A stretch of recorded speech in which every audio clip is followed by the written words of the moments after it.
All right. Hello, everybody. Happy Monday to you all.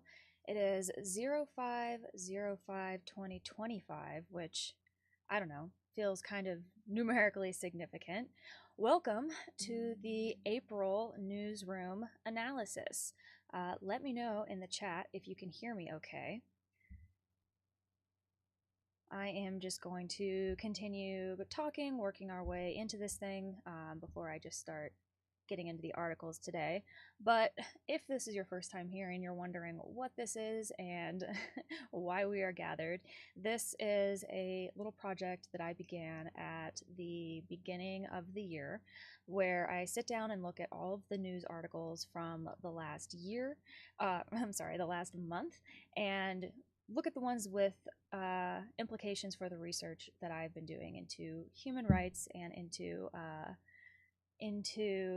high control groups, particularly within a religious context, simply because of the fact that I was raised in a conservative Catholic family, so it's a world that I understand very, very well, at least the Catholicism side of it all. I understand it very, very well.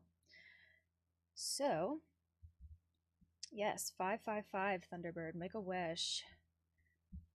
So today I have all of the notable headlines for the last month, the month of April, out before me. I feel like there are fewer this past month than there were the month previous, but a couple of them are pretty lengthy reads, so I'm going to go ahead and get rolling here. But thank you so much for being here. If it's your first time here, please leave a thumbs up. Leave a thumbs up regardless of whether or not it's your first time here, and consider subscribing if you haven't already. But let's get into the first headline. This is from El Diario. The headline reads, "The Threads in Sight, Augustine Laje, the Cultural Battle, and the Government's Links with Opus Dei. The religious organization has an unexpected revival in the 21st century at the hands of a government that, in the absence of its own cadres, found in that structure some of the figures it needs and theoretical foundations for its actions."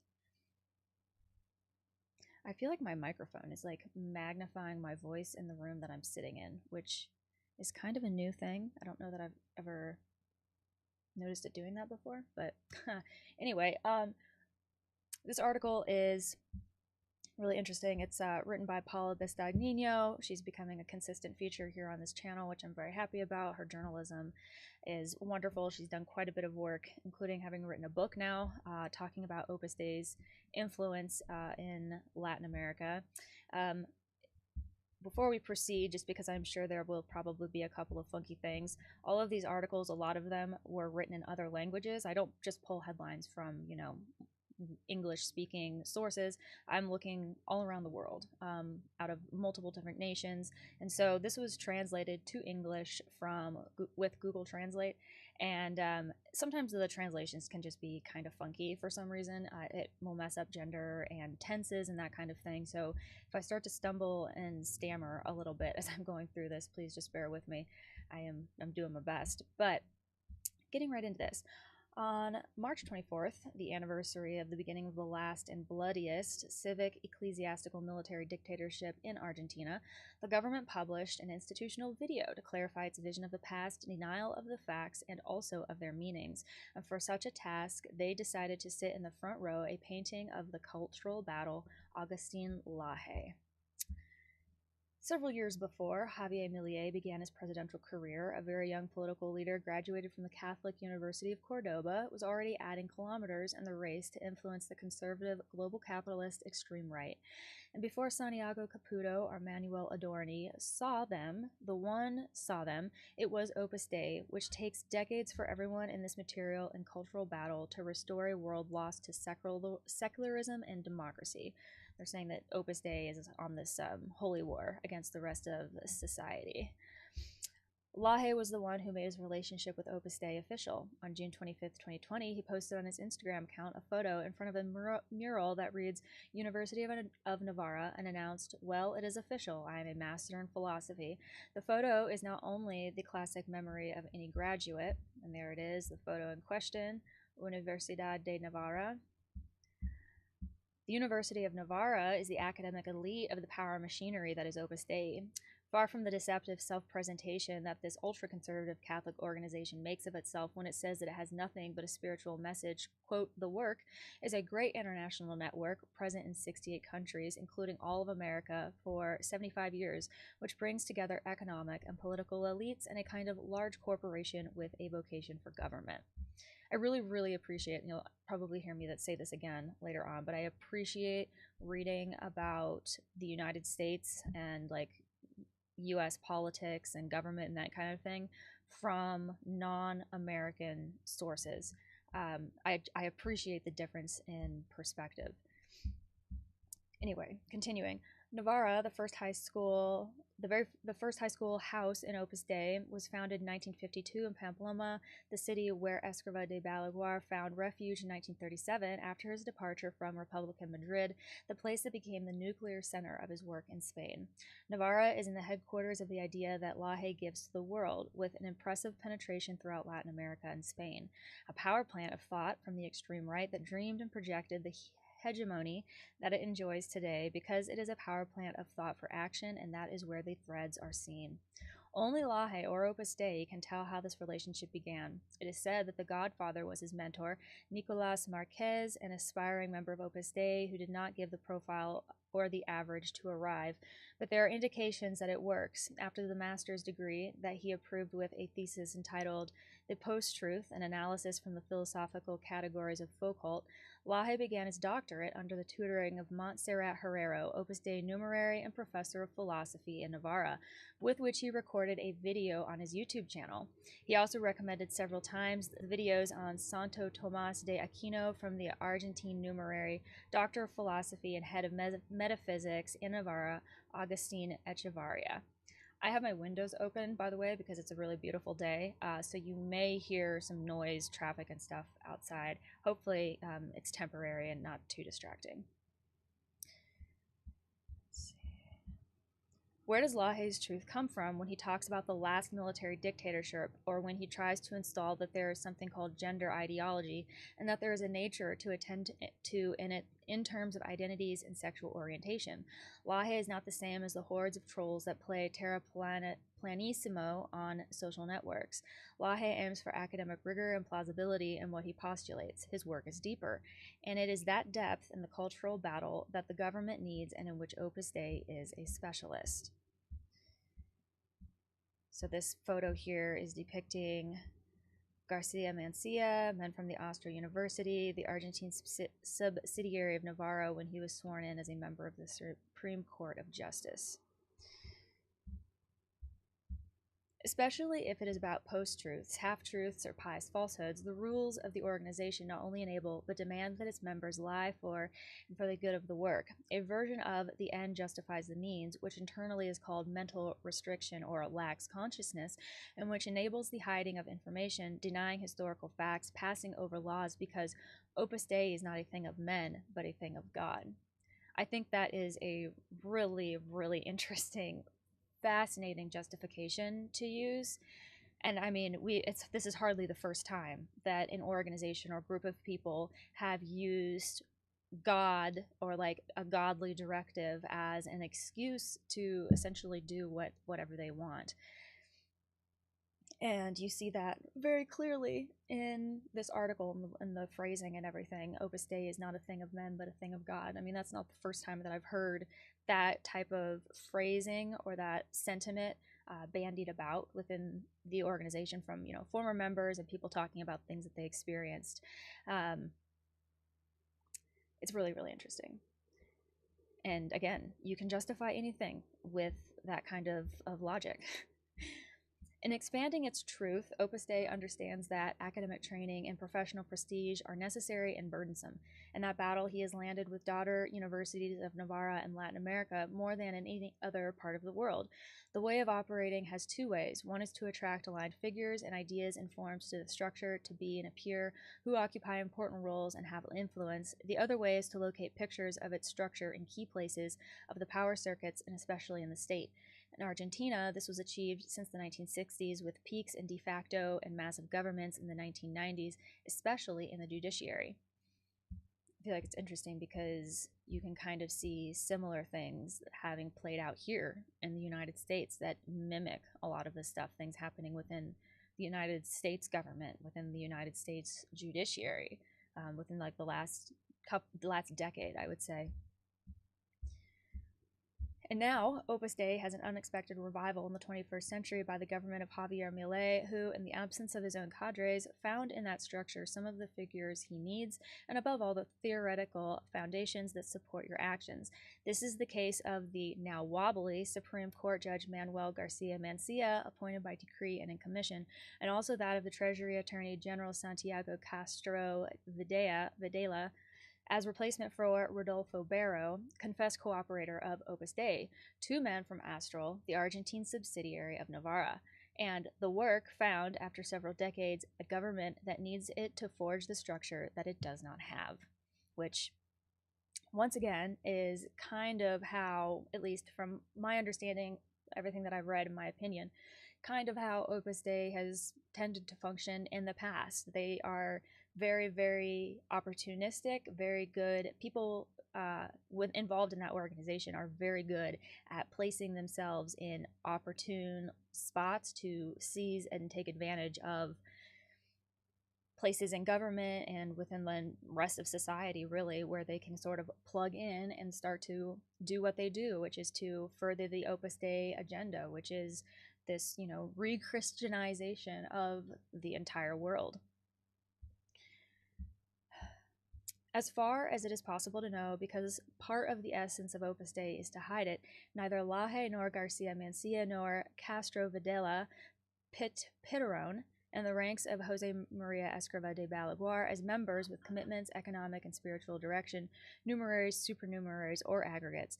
However, in the so-called elite sect of the Catholic Church, there are also more pragmatic ways of being part of what is considered the major plan than the work of God comes to propose as an impulse of that great operational structure that every so often, as now, shows its threads. Brava to Paula on another wonderful article. You can read this article and all of the others in their entirety that we will be going over in this live stream, linked as a source document in the description below. So please feel free to take advantage of that document, share it, and share these headlines as well. Before we move on, I'm going to take a look at the chat.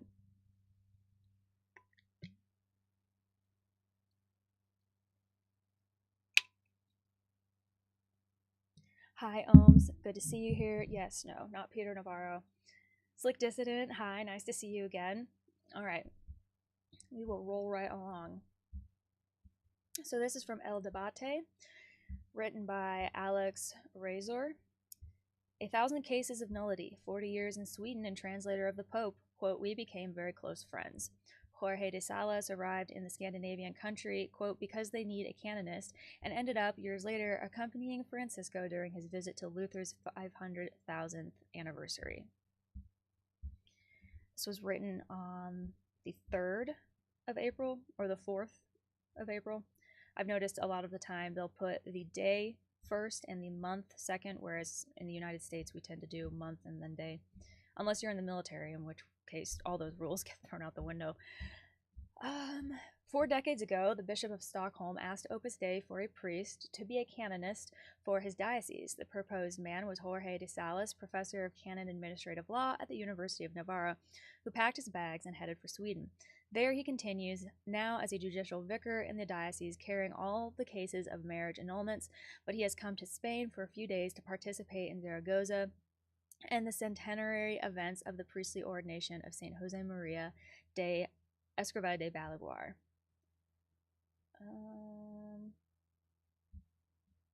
So this is basically like a interview back and forth with questions. So the bold is the question and the response. The question, tell us a little bit more about how you ended up in Sweden. I wanted to read this article because, again, it's just exemplifying how people with connections to attachments, membership, and Opus Dei end up in places all around the world, places far removed from their original country of birth. And I think it's really important to be aware of the fact that that is a pretty consistent factor in how the organization works, the fact that it does send people everywhere. So anyway, he says, I am from here, from Zaragoza. I am 66 years old right now and have studied at the Jesuit college. Here I met Opus Dei, and the truth is that I loved it and I linked up quite young. Shocker. I started a law degree in 75, but in 77 I went to do the third course in Barcelona in order to receive more specific training in Opus Dei. Interesting. And then, after military service, I moved to Rome to complete my studies in philosophy and theology, and John Paul II ordained me a priest in 1983. Isn't that interesting? After ordination, I returned to the University of Navarra to complete studies in canon law and to do a doctorate in canon law. The original idea was to stay there as a teacher, and I was beginning to teach when the Bishop of Stockholm, where the stable work of Opus Dei had begun, asked the regional vicar of the work to send a priest to be a canonist because I need a person to help me on the whole marriage court issue. They asked me if I was willing to go to Sweden because I had written to the prelate of Opus Dei telling him to count on me for whatever it took. I'm sure he did, which I would love. My illusion was to go to New Zealand, but they told me to go to Sweden, and I was delighted. Isn't that interesting? So he had written to the prelate of Opus Dei saying, send me wherever, anywhere you want to go, I'll go. Because that's what I would love, right? And of course, it's not as if he couldn't say that. It's not as if he could say, will you please send me to fill in the blank because I feel I have an aptitude for this place, familiarity with the culture and the people, I could help in some way, shape, or form. No, wherever you need me to go. But then he says, my illusion was to go to New Zealand. So he's admitting that he didn't want to go to Sweden. He wanted to go to New Zealand, and who can blame him? I want to go to New Zealand. But they told me to go to Sweden, and I was delighted. Of course he was, because he had no other friggin' choice, right? It's not as if he could express dissatisfaction with that, because he'd be going against the will of God. At first, it was very hard, because it is a very beautiful country, very different, very modern. Well, at first, it was not so modern, but it was a little disappointing to see that the entire Swedish model of social democracy was going down. I found myself a backward country, very closed, very Swedish, which I don't know what that means. That is, there was hardly any immigration, which came later. Now it's all different. Now it is a very open country, and the truth is that it is a great place.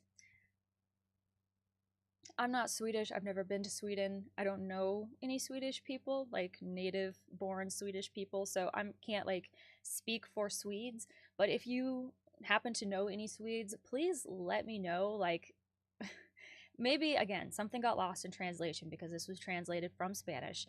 But he's saying that he found himself in this backward country that he was delighted to go to, by the way. And he found it closed and very Swedish, which, like, no shit, dude. You went to Sweden. What were you expecting? I don't know. If I heard somebody, like, because of the fact that I do get to talk to people from all over the world, you know, and 99.9% of the people that I talk to are lovely human beings, I've got to interact with some people who obviously maybe are not so lovely, or don't like me either because they don't like my work or don't like the fact that I'm American. Like, I've had that happen before. I've had people make very like stereotypical kind of rude comments to me about me being an American when they themselves are from another country. And being somebody who would always try to go into a new culture or a new place that I'm not familiar with, an open mind, like ready to learn and not make snap judgments, I've always found that kind of behavior very, very off-putting. And it's like, when you realize that that's how somebody views you, it closes down the conversation. It's like, I don't want to engage with somebody who's like, thinks I'm very closed and very, you know, American, or in this case, very Swedish. That's just a personal thing. I don't know. Let me know what you think about that. Anyway, the rest of this article kind of just follows in the same vein, talking about him being in this country and the various things that he's done and blah, blah, blah. You can go and read it in its entirety if you want to. I just thought that first little bit of it was really interesting. I've been seeing a lot about this guy lately, too. This is the new, I say. He's been there since like 2023, I think. Opus Dei Bishop in New Zealand. No, not New Zealand. Iceland. Wrong hemisphere. He's in Iceland, and I keep seeing stuff about him pretty consistently. He's written a book now, and I don't know, I see lots of little articles and things about him. They're really like promoting the fact that he is there, probably because they need money, if I had to guess, just based on what I've been reading and also what I've heard about the country and the fact that the Catholic population is very small and very, very, very spread out, and they don't have a lot of like infrastructure and stuff. So I'm sure that's why he's been getting a lot of publicity. But I think it's interesting, you know, it's like I started seeing stuff about this bishop, this guy in the little picture there, going to Iceland, probably back starting in 2023, and it was pretty consistent. And now I'm starting to see articles more consistently, and maybe it's just because I'm really paying attention now and I wasn't so much before. That is totally possible. But that being said, very consistently now I'm seeing a decent smattering of articles over the course of a month about Opus Dei activities now in Sweden, Opus Dei activities in Iceland, you know, basically Opus in Scandinavia, which I think is interesting because if you are keeping an eye on geopolitics at all, you may or may not be aware that Greenland is becoming a very, very hot geopolitical commodity. And a lot of countries would like to have that little slice of land, including the United States. And I don't believe Denmark, who I think is the one who technically owns it, they are probably not too keen to give it up. But the world, you know, things are shifting, poles are melting, land is opening up as a result of that. Channels that were no longer available for trade and just like circumnavigating the globe are literally thawing out and opening up. And I feel like there is a very northern gaze right now from a few pockets, political, social. There's a lot of energy and attention being paid to a part of the world that I feel like nobody was really paying much attention to 5 years ago, 10 years ago. I don't know. That's just my opinion, though.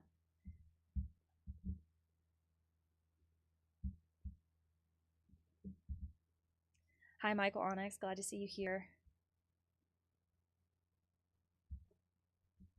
All right, so moving right along.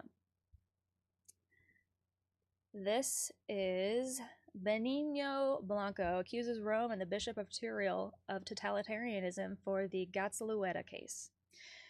It says totalitarian and incompatible with human rights. So this is in regard to a case that has played out in Spain concerning this Jose Maria Martinez Sanz, who is now a convicted pedophile. He was convicted in criminal court in Spain, and he's been just throwing the biggest fit you ever saw and just like freaking out about the fact that, you know, now that he's received sanctions in some capacity, and we can kind of quibble over how effective or meaningful those are, but some sanctions of some capacity from the Vatican. He's also been, you know, kicked out of Opus Dei. He has a blog where he's advocating his innocence and everything. It's just very sickening, frankly. And this is just another article discussing that, further developments. I'm going to keep a finger on the pulse of this situation. Let's see. Everybody, let me know. Doug, I see you said audio level is several dB too low. Let me know, everybody, if you can hear me all right. I know not everyone's audio is probably the most robust. But I'm going to go ahead and continue moving through this article. I'm going to continue to keep a finger on the pulse of this whole Gatzalueta situation, as well as the situation of just like what I perceive to be a potential, alleged potential sex abuse crisis within Opus Dei. Allegedly, potentially, possibly, in my opinion, right? Like, I don't know that for a fact. It's just my pure speculation as like an observer from the outside, general member of the public. But I feel like there definitely is something there. And anyway, for that reason, I'm going to continue to focus on cases like this. So anyway, says the lawyer and former Secretary of State Benigno Blanco criticizes in an article in the Third of the ABC the lack of procedural guarantees in the ecclesiastical condemnation of Professor Jose Maria Martinez in the so-called Gatzalueta case. In his opinion, the procedure violates basic principles of law and human rights that the Church itself promotes. The former teacher of the Gatzalueta School, Jose Maria Martinez, was sentenced to early March for sexual abuse of an alumnus in an absolutely irregular canonical process. The sentence handed down by the Bishop of Turiel, Jose Antonio Satue, called for his expulsion from Opus Dei, something that the prelature has not been able to carry out because Martinez voluntarily requested his discharge. Okay, I misspoke. He was not kicked out. He left. Similarly to how someone's saying, you're fired, and you're saying, no, I quit. Semantics.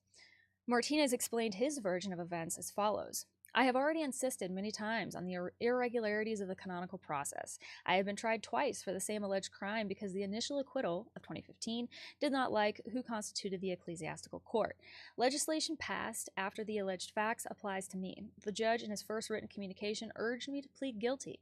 Legislation is applied to me that has not been applied to any lay person. And in many institutions of the church, there are confessed pedophiles, and I am expelled from Opus Dei despite the fact that I am innocent of the crime of which I am accused. I thought you left, buddy. Thought you just left. Yeah, you requested to leave. Anyway, the whole process has turned out to be a shameful pantomime. There has never been the slightest possibility of defending myself. Oh my goodness. Thank you so much, Michael, for the 100 super chat. That's crazy. Thank you so much. Wow. I am so appreciative. Thank you. I saw something flashing. I look over at the chat.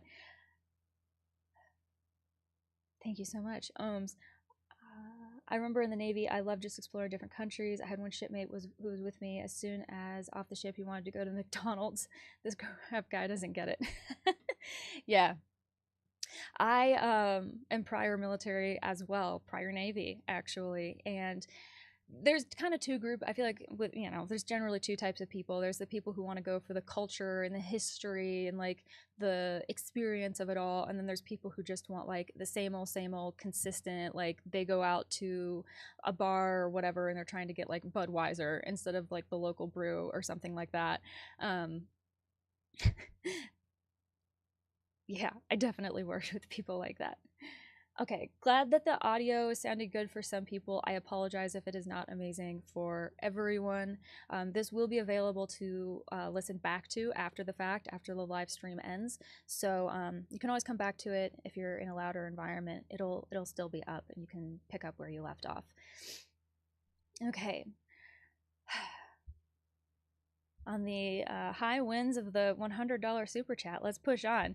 So this Benigno guy agrees with Martinez's bitching and moaning.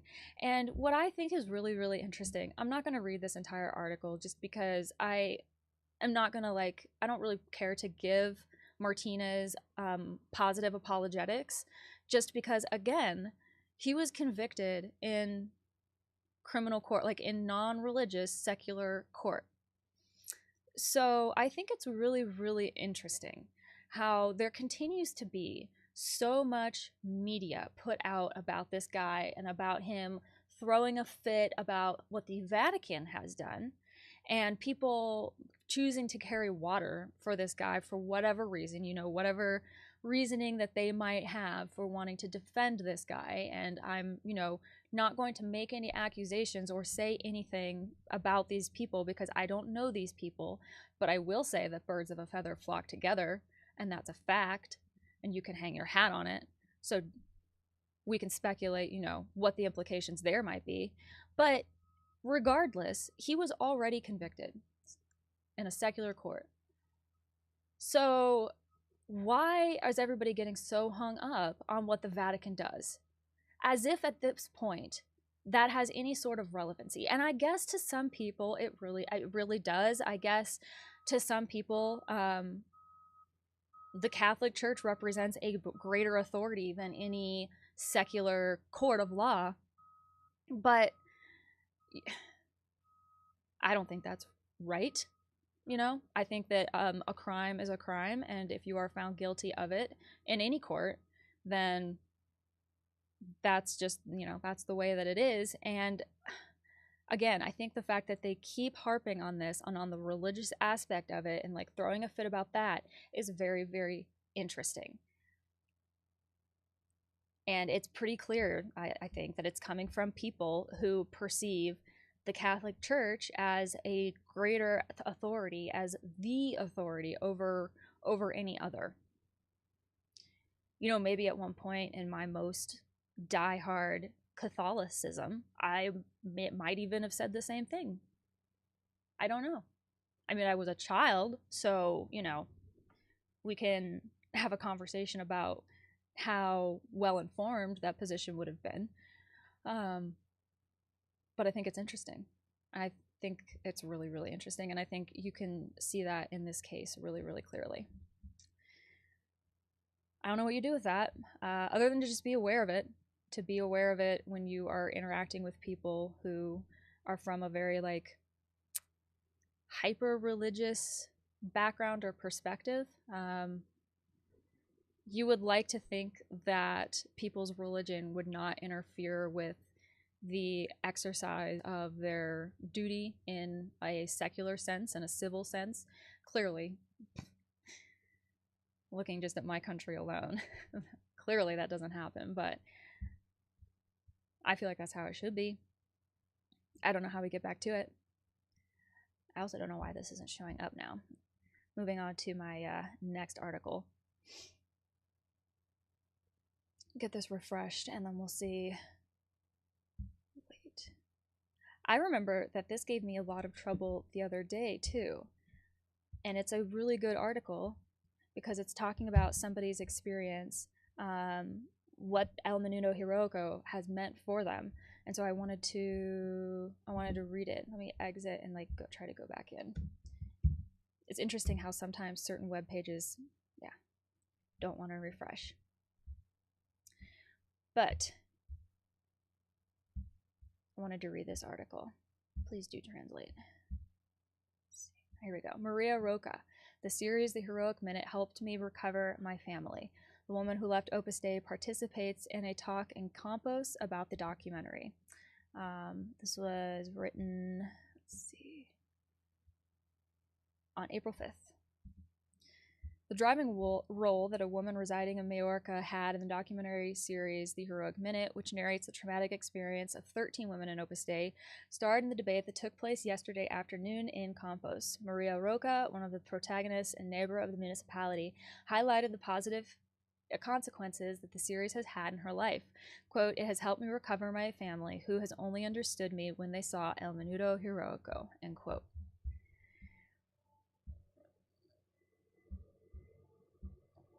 Let's see if it'll translate the next section for me. The docuseries truly is amazing.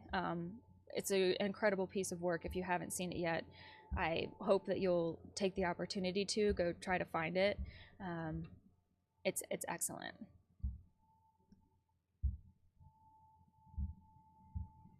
I also feel like I make this request every single stream. But if anybody knows of a translation software that is not AI based, that works for translating things from any language to English, please let me know, because this is probably like my biggest hang up for working on things, is just getting through the translation, because sometimes the internet just doesn't want to cooperate.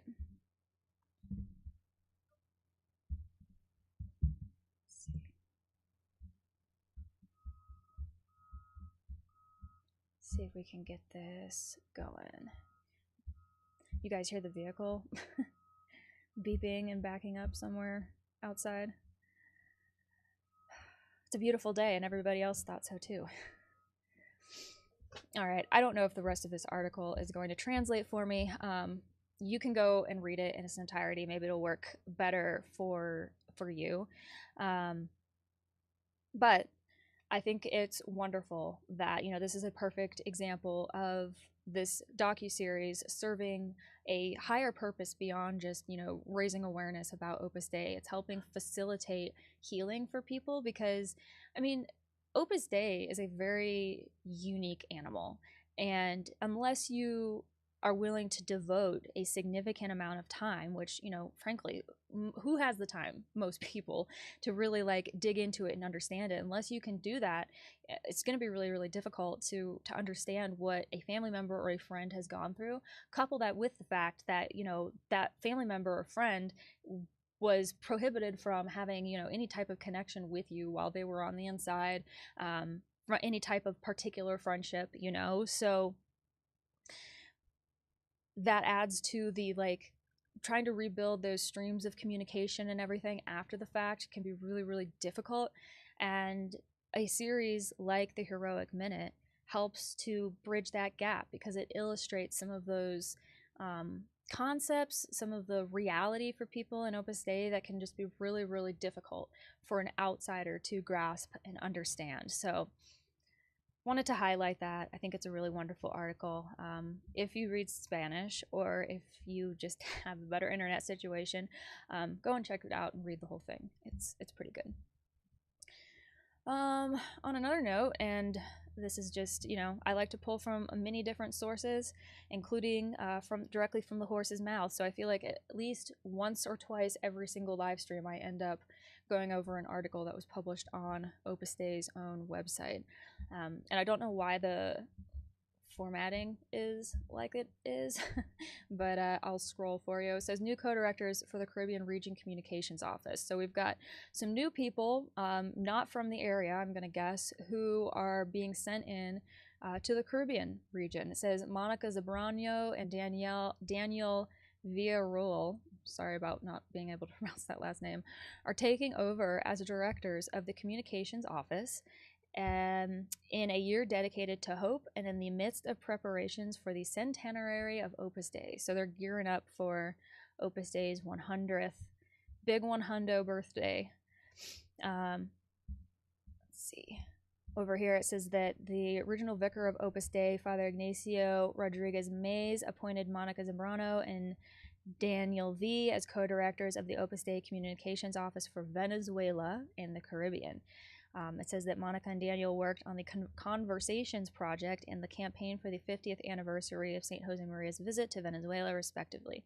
Both of these young professionals have the knowledge and experience necessary to continue spreading the message that St. Josemaría left to the universal church in their social life and their religious convictions through social media and other means of communication. I think it's interesting how they said that they're there to continue spreading the mission, continue spreading the message that St. Josemaría left to the universal church, not the continue spreading the message of Christ's love or the message of, you know, eternal life or anything like that. No, specifically the message that Josemaría left to the universal church. And what is that message exactly? Your guess is as good as mine.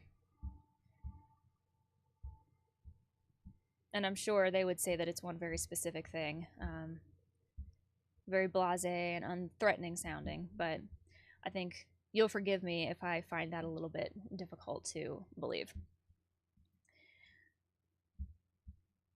All right, let me look at the chat real quick.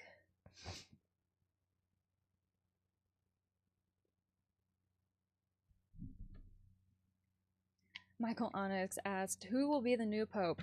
I don't know. Your guess is as good as mine. Anybody have any theories?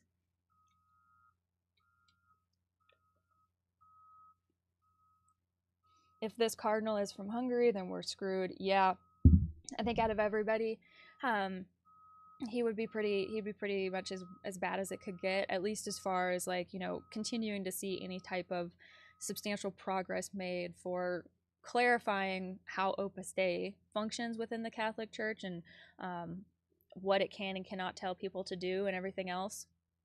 So I don't know who it's going to be. I did see there was this really funny like 3-part little series that somebody did on YouTube Shorts, and I can't remember the creator's name, and I should give him his flowers, but it was basically like a spoof of like The Bachelor, The Bachelorette, or some other reality TV show, but instead of those people, it was like the popes. And so every single video he would go over the different popes, where they were from, what their like tagline was. It was all very silly and like lighthearted, which honestly I appreciated, just because I am obviously paying attention to what is happening in the Vatican, but at the same time, I no longer live my life according to what the Catholic Church says or what anybody in the Vatican says.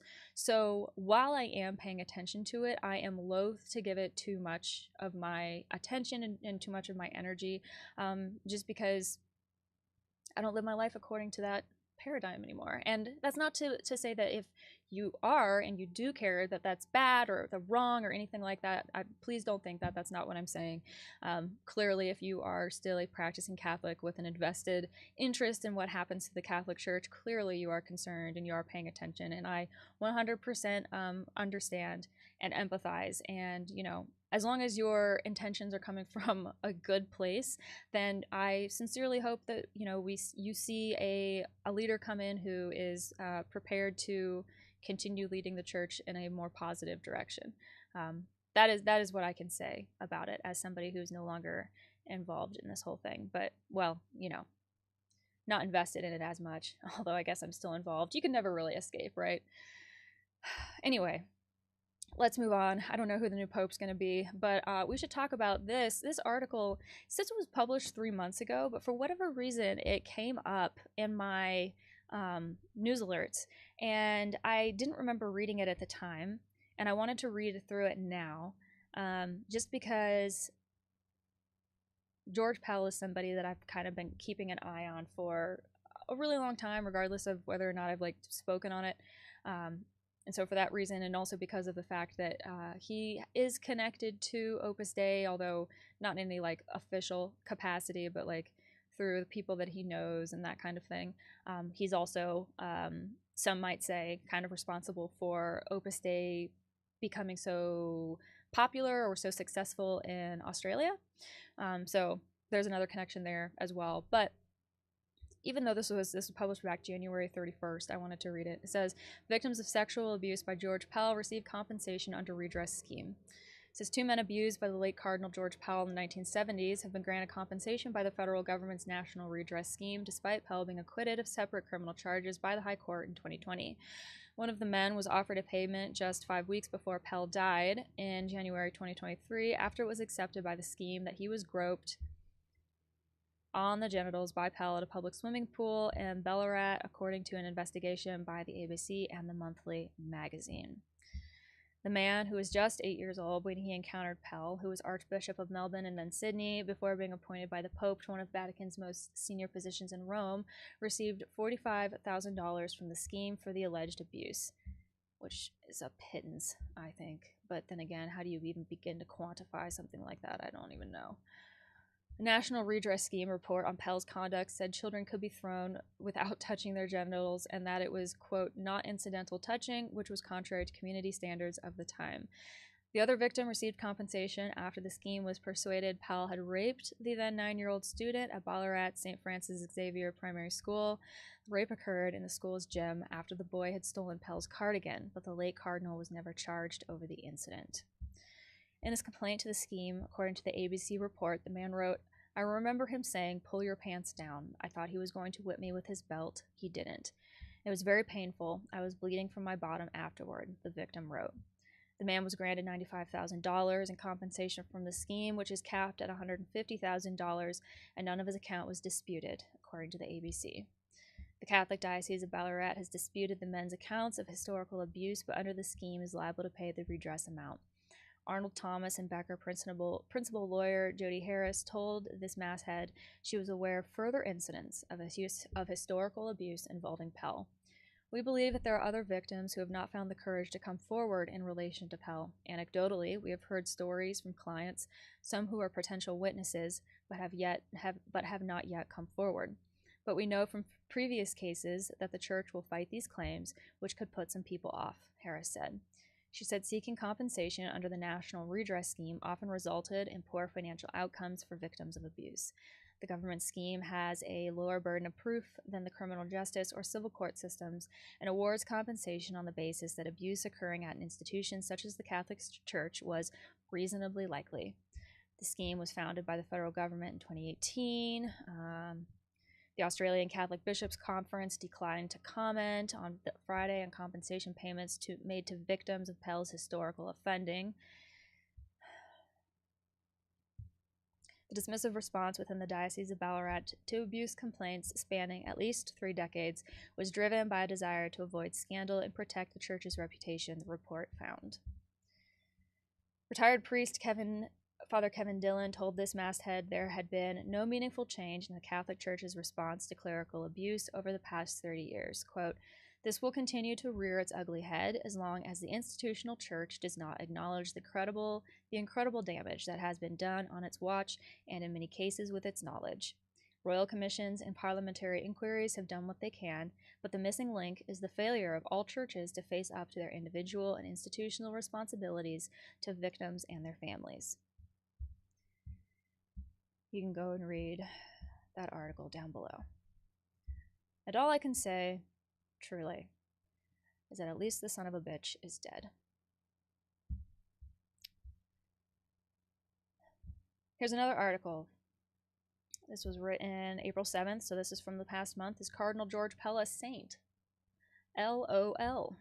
This was written by Michael Sean Winters, published on NCR Online. So, this is interesting. Michael writes, "I got an email from the Napa Institute founder, Tim Bush, on the subject line, with the subject line, Cardinal George Pell's first miracle." The email linked to an article at the Catholic News Agency, which reported that Archbishop Anthony Fisher of Sydney, Australia, claimed that a toddler in Arizona was healed miraculously through the intercession of his late predecessor, Cardinal George Pell. Is there an Arizona, Australia? Hang on, let me look.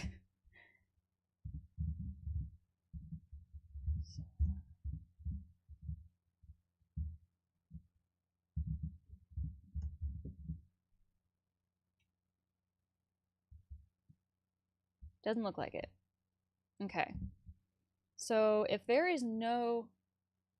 This is so interesting. So many layers. First thing, all right, we'll just work for it. I got an email from the Napa Institute founder, Tim Bush. That name is legendary on this channel, I think, in my opinion, at this point, because I have been researching Tim Bush and his various interesting connections with various interesting organizations and people, including Opus Dei, since 2020, when I first became aware of him. The Napa Institute is his little brainchild that, if memory serves, he co-founded with a couple of other people, including a priest with connections to EWTN. And don't quote me on that 100%. If you are wanting to refresh your memory, and I should refresh mine as well, the episode that I did back over the summer about Opus Dei and Project 2025 would be a good place to start. Word to the wise, though, yes, I do mispronounce a few names in that video. No, there is nothing I can do about it. Yes, I have been corrected a million times. It is what it is, but I talk about Tim Bush and the Napa Institute in that episode because they are connected to Leonard Leo, who is connected to Project 2025 and a lot of the other stuff that has been happening in this country. So, you know, I clicked on this article when I got it in my news alert inbox or whatever, because obviously I could see like Opus Dei mentioned in there, comes up at some point, but I didn't see the first line until I actually started to read it. And so it's like Napa Institute, boom, Tim Bush, boom. And then they're talking about Cardinal George Pell's first miracle. Okay, I find that dubious and hard to believe. But then it says that there's this Anthony Fisher of Sydney, Australia. Okay, somebody in Australia who claimed that a toddler in, I'm thinking Australia, right? No, Arizona, was healed miraculously through the intercession of his late predecessor. I am so confused and I have so many questions. The Napa Institute is in California, although they are opening up a branch of it in Washington, D.C., I believe. George Pell was in Australia. This Anthony Fisher bishop is in Sydney, Australia. This toddler is in Arizona. It's like, none of this makes sense. None of the people... Has anybody asked the toddler? Oh, here's the toddler. I just think that there's so much in that first paragraph.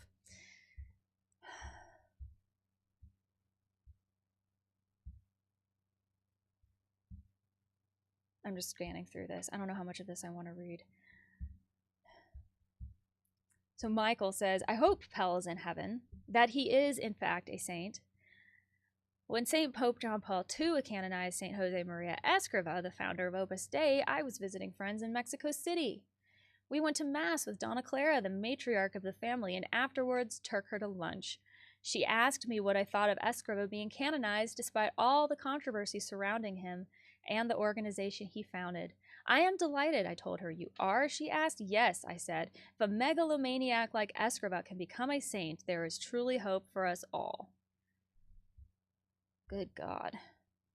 Megalomaniacs and pedophiles, huh? What a bunch. We will be reading more about Tim Bush and the Napa Institute here in a little bit.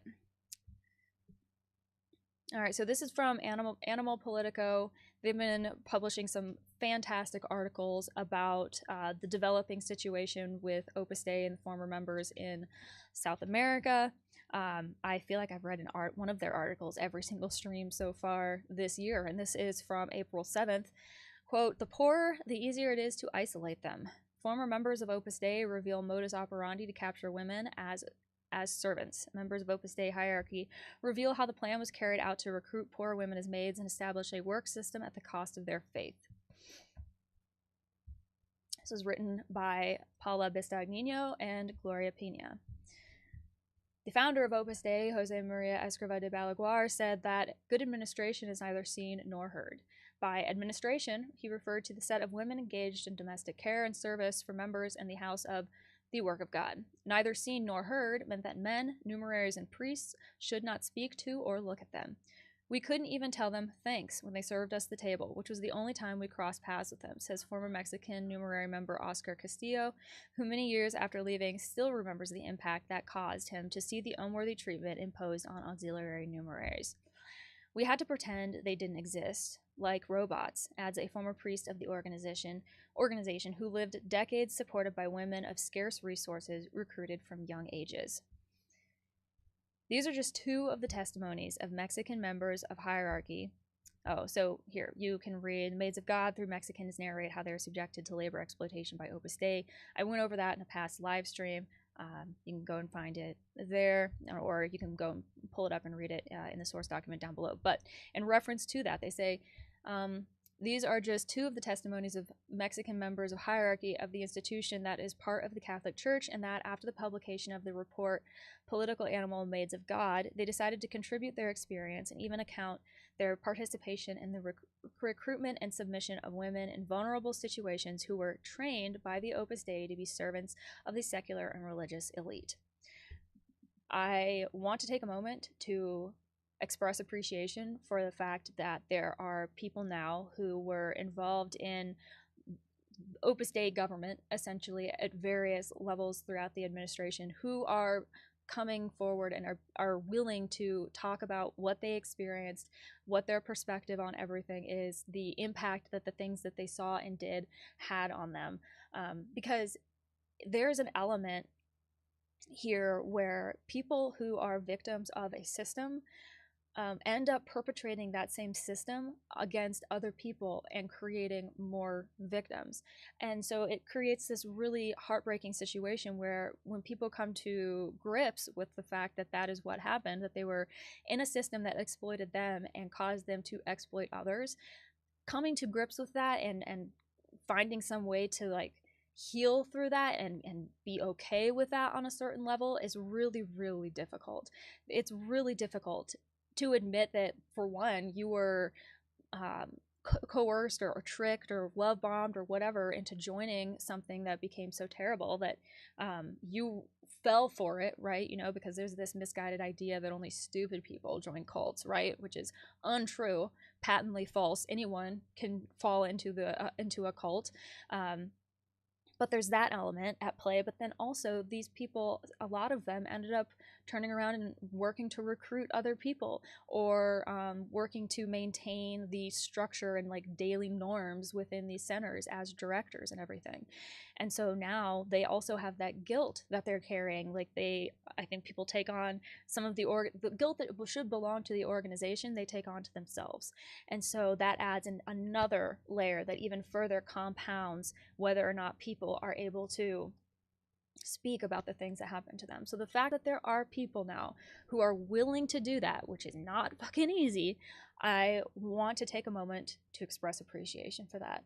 And if you are someone listening to this now who has been in a situation like that, where you were coerced or placed in an unhealthy environment that you recognized harmed you, in which you also potentially harmed other people, please know that I do not judge you, and that your experiences are valid, and that there are so many reasons why people do the things that they do when they're in these environments. And it's not simply whether someone is weak-willed or emotionally like unable to see the forest for the trees or anything like that. There's so much that goes into it, especially when you're talking about a cult. So sending love to anyone who is in that position, because I know how difficult that it is.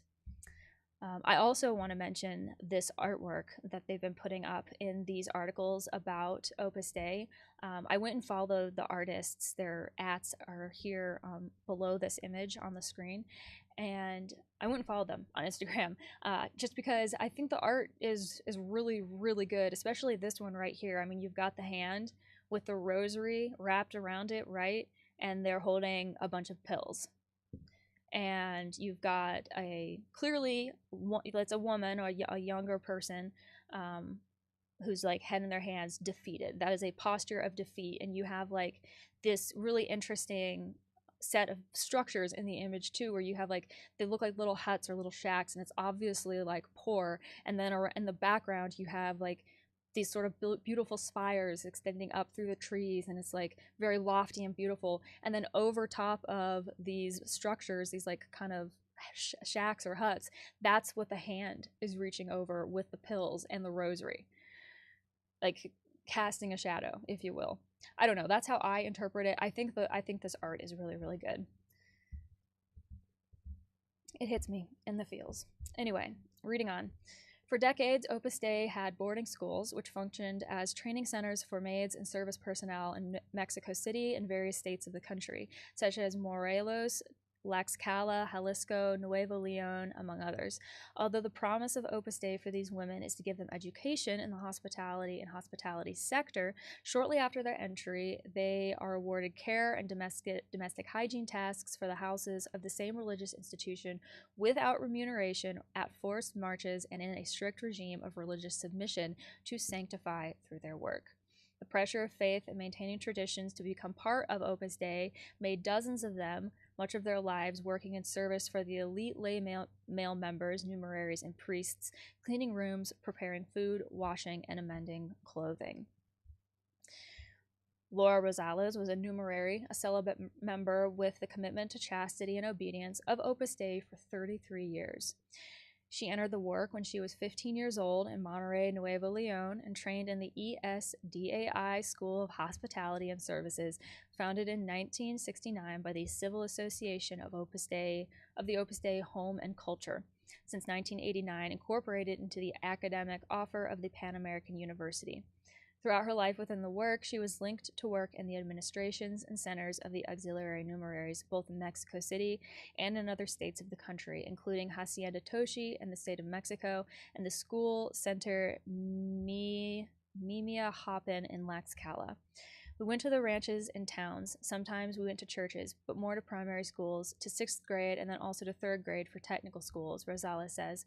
In general, several traveled with select numeraries, and they arrived along the paved road.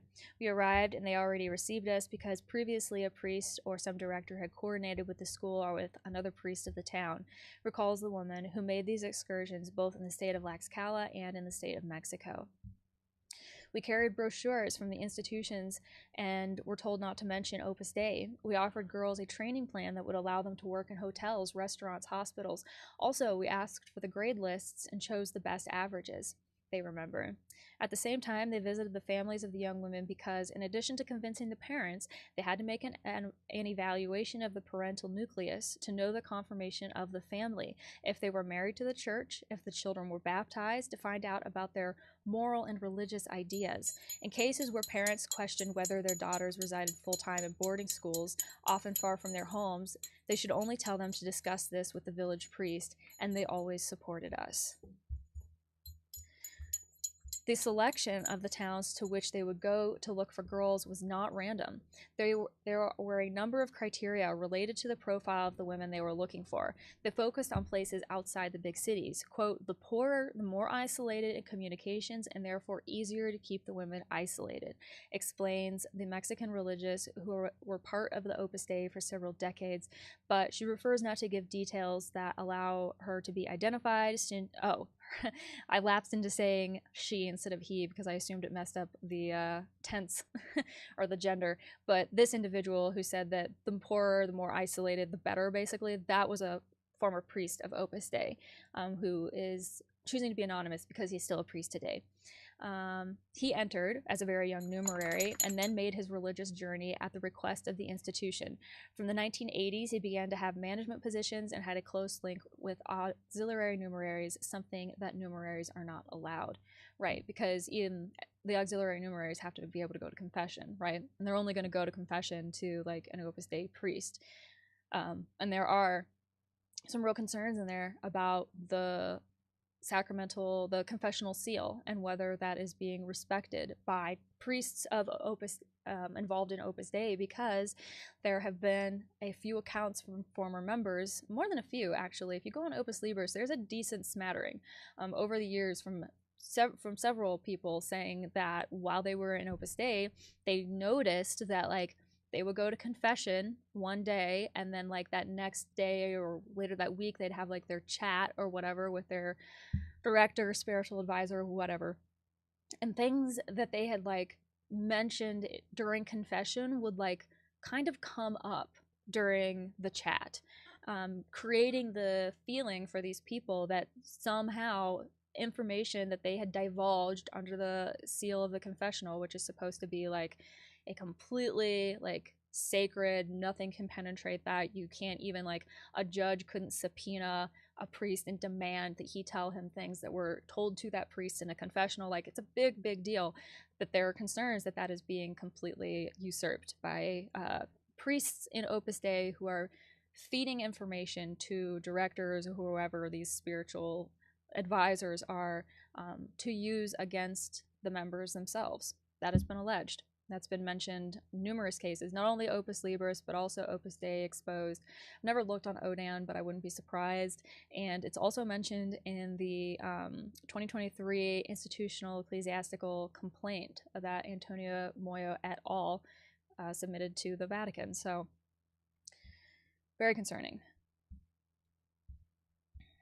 But this is also an interesting article because it's, just to circle back, sorry, it was a tangent, because it's giving insight, it's solidifying, adding weight to the things that former members have said happened to them. Like, you know, these women who have said like, oh, I was recruited from a really poor area, like I didn't have access to resources, and this very charming person, priest or layperson, said that like I could apply and get a scholarship for this like hospitality school, and like I could get certifications to work in hospitality, and like they will like give me the training and the lodging, and it won't be a strain on my family. And I mean, who wouldn't want those things for their child if they live in like an economically disadvantaged area, right?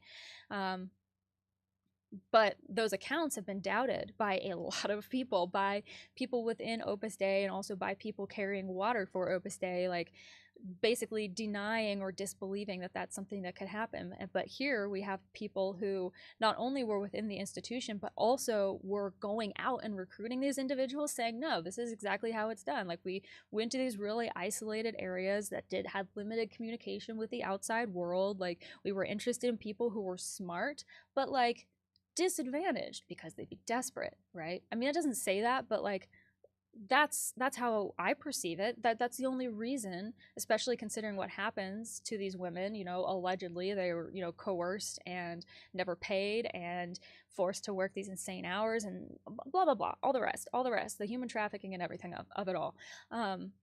This adds weight to that, and that's why I wanted to include this. This is a pretty long article. It's like a 25-minute read, so I'm not going to go through it all here. But if you'd like to read it, you can find below. And it's an awesome article. The details that they are sharing, I mean, it's reconfirming what I already know, what a lot of you listening already know, right? Since if you've been following along for a while now on this deep dive into this organization that I've been doing, none of this stuff is really news, but it's more confirmation on top of everything else, and it's being carried by news media, which is significant, I think, especially in Latin America, because the Opus Dei presence in those countries is so much more significant. So that's why we mention it. Let me take a look at the chat as we're moving along here.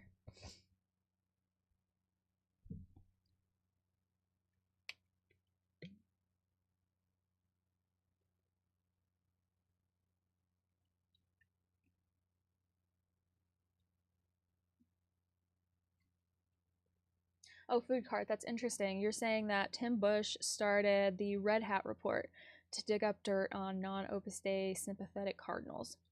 Maybe I had heard that, but I think it had slipped my mind, so thank you for reminding me. Yeah, Tim Bush, he's an interesting guy. I probably could do like a standalone deep dive into just him, like his professional career and everything, publicly available information. Just that alone, there's a lot there.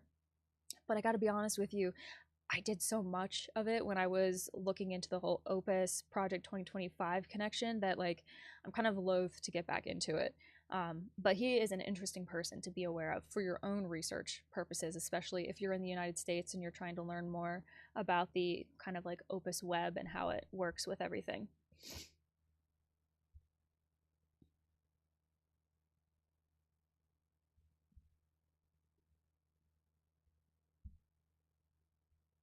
Anthony said, I need to learn more about Opus Dei recruitment tactics.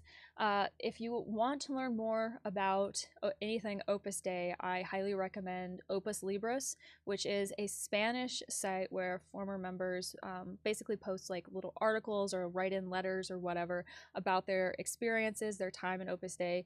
There's a wealth of information on that site, plenty to keep you busy for years. But if you want something that is maybe the interface is a little bit easier to use, there's Opus Dei Exposed on Reddit.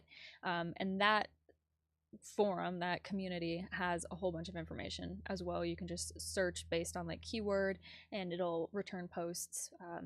Opus Libris basically works the same way, but that if you want to learn more about how Opus Dei works, I would direct you to those places. I mean, obviously you can like consume my content as well, and I hope that you will, but I always want to direct people back to the sources of all of this information, which, you know, this what got me started on this was not my like own crazy theories or anything like that. It was finding the accounts and experiences, testimonies from former members, and bringing those more to a mainstream audience.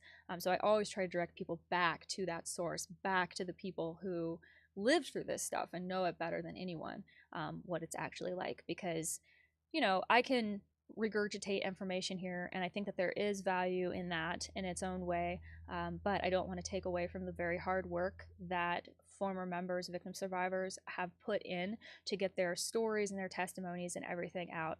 Because at the end of the day, those are the people that we need to be listening to, much more so than, you know, any other talking head, myself or anyone else. Let's see.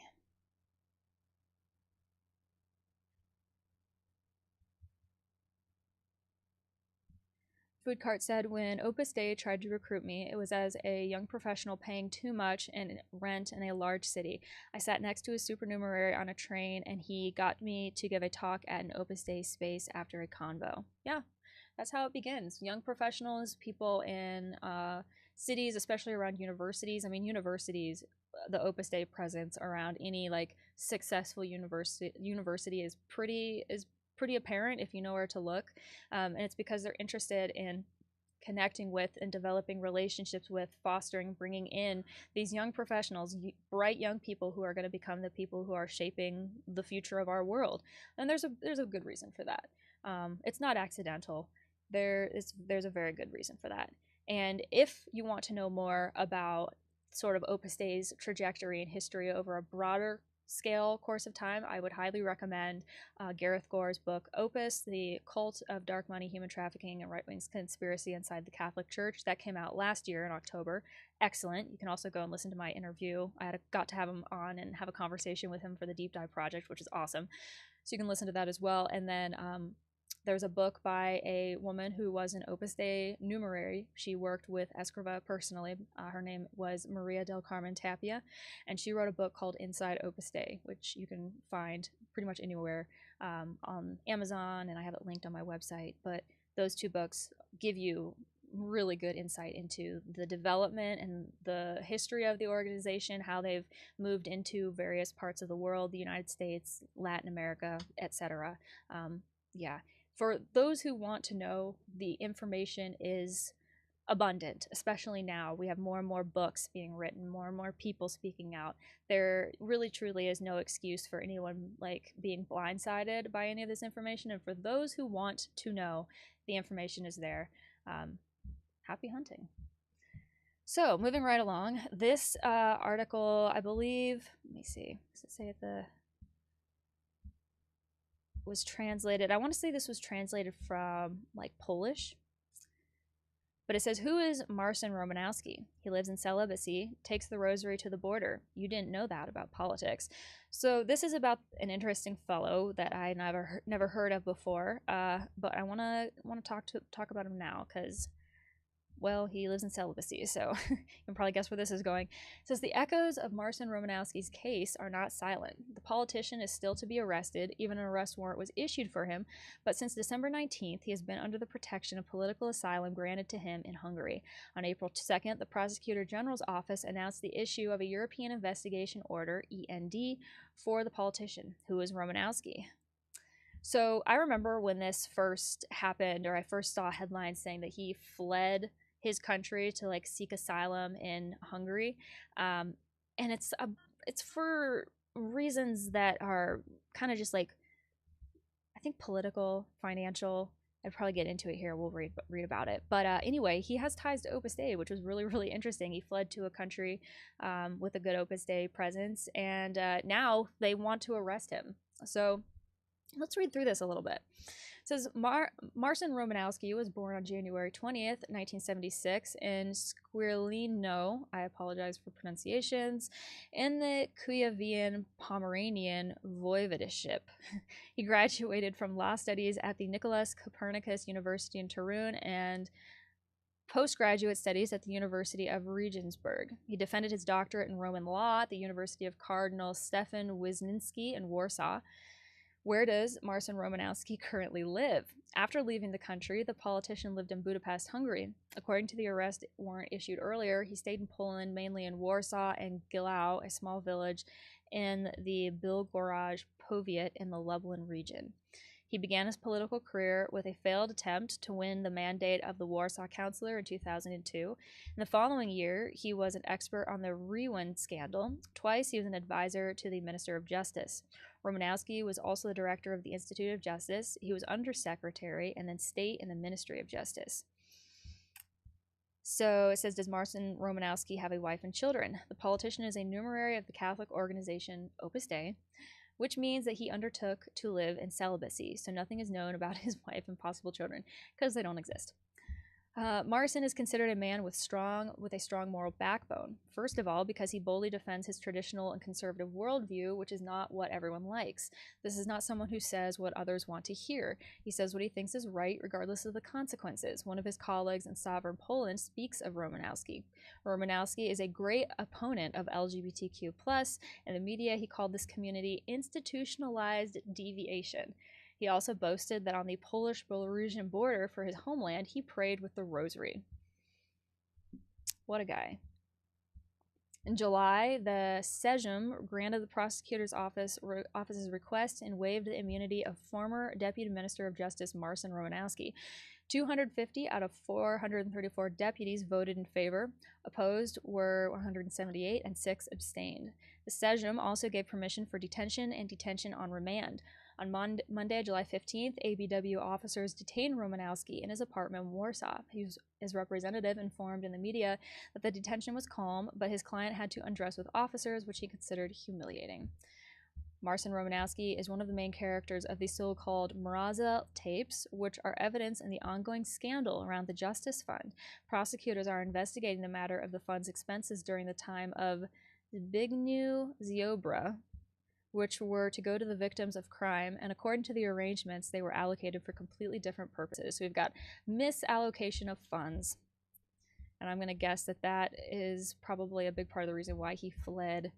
But yeah, so they haven't taken him into custody yet, or at least as of this article, they hadn't. I haven't seen anything in any of my news alerts. If you know something different, definitely feel free to sound it off down below.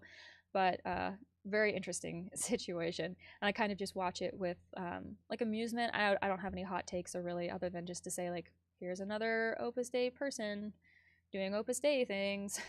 Sometimes that's the only point, just to illustrate the fact that like this organization's around, and even though, you know, it says it has 90,000 members or whatever, that's not a huge number of people, even though it's relatively small.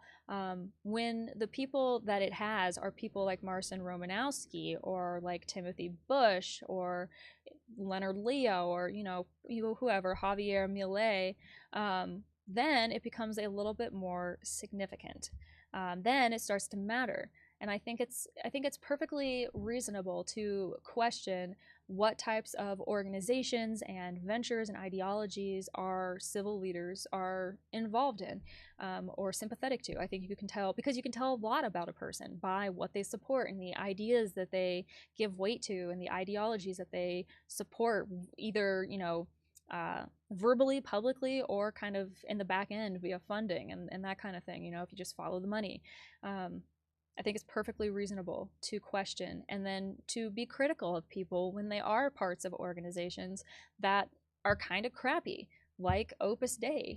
I think it's my opinion for sure. I think plenty of other people probably agree with me now at this point. Opus Dei kind of sucks.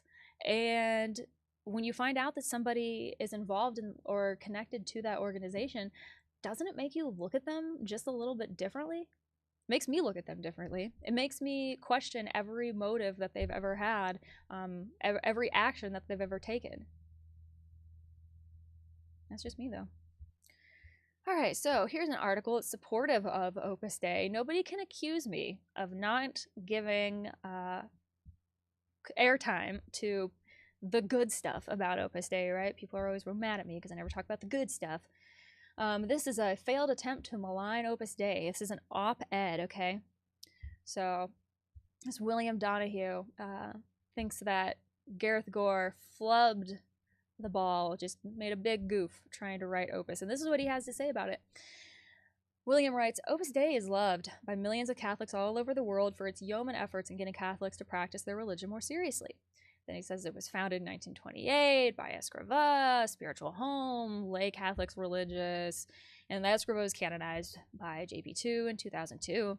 Militant secularists and many so-called progressive Catholics hate Opus Dei. Why? It symbolizes everything they detest. It is unashamedly Catholic, orthodox, and wildly successful.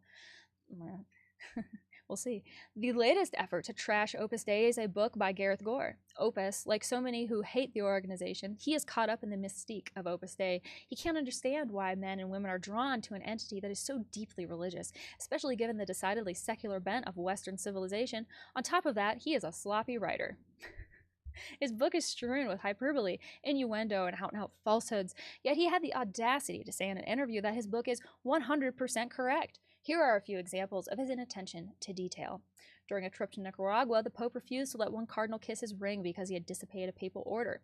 But Ernesto Cardinal was not a cardinal, he was a priest. More important, he was Minister of Culture who worked for the communist dictator Daniel Ortega, the Sandinista thug who has impoverished and enslaved the people of Nicaragua. He is still doing this today.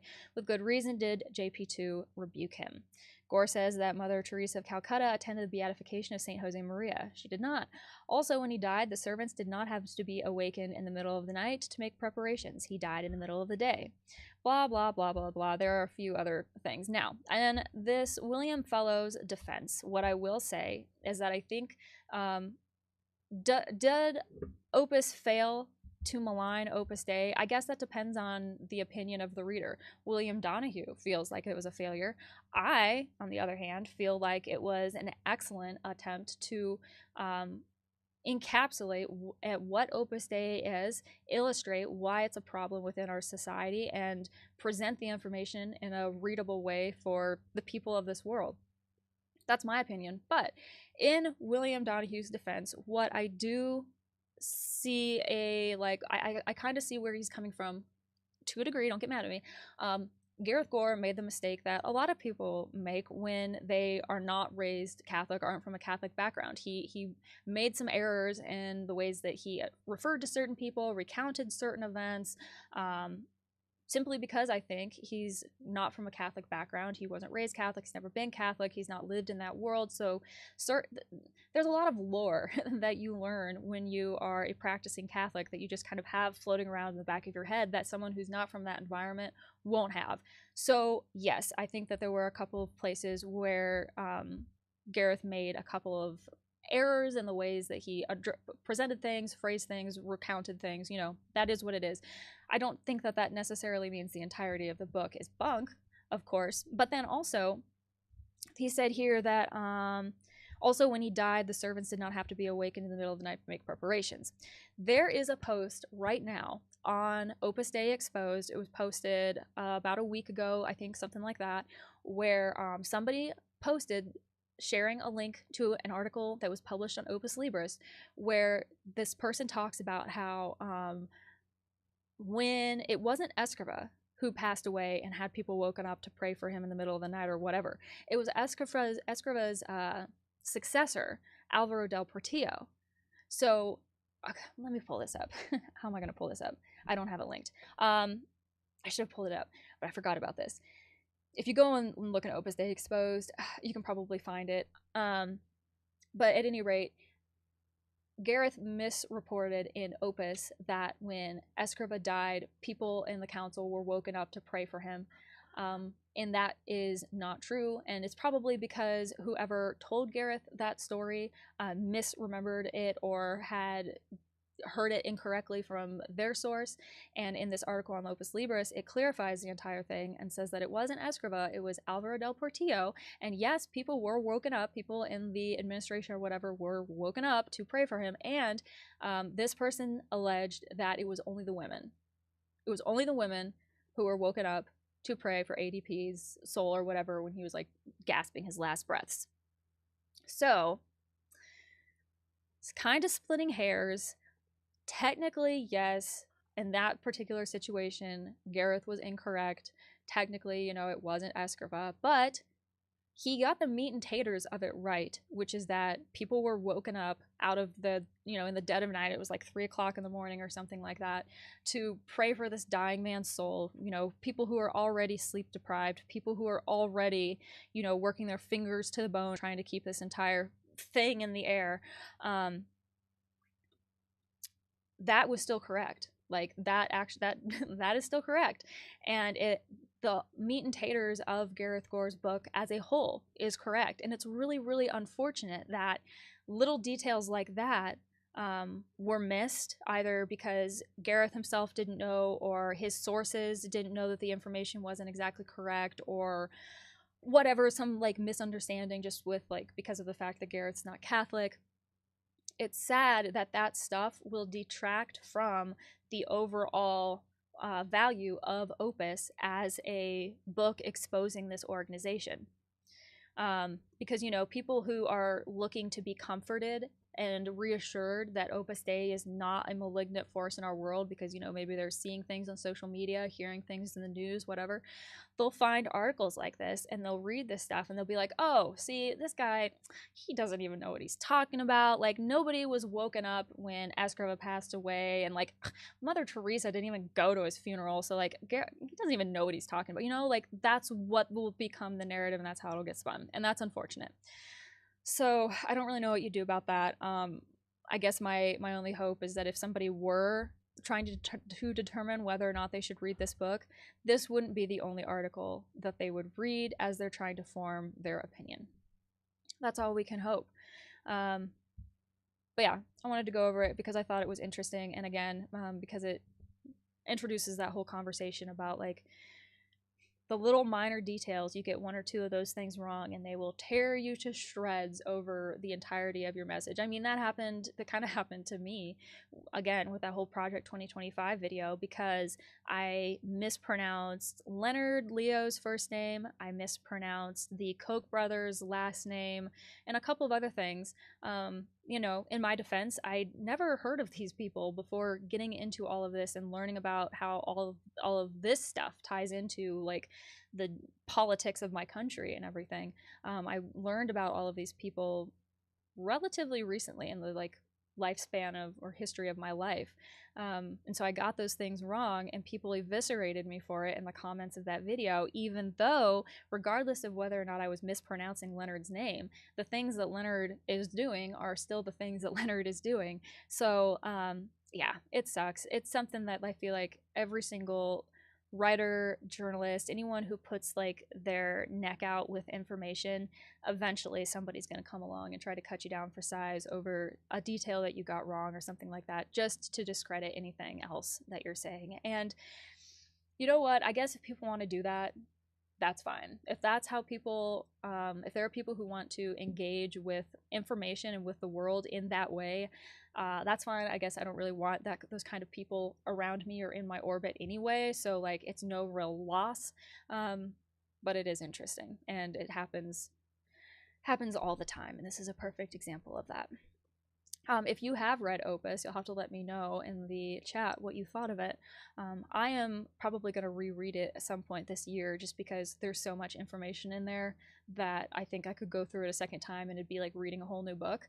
And I am sort of toying with the thought of doing that like chapter by chapter here on the Deep Dive Project, like live or something like that, but I have not made a firm decision on that one way or the other, so don't hold me to that. But if you've read it, let me know what you think, and if you have read it already, do you think you want to reread it?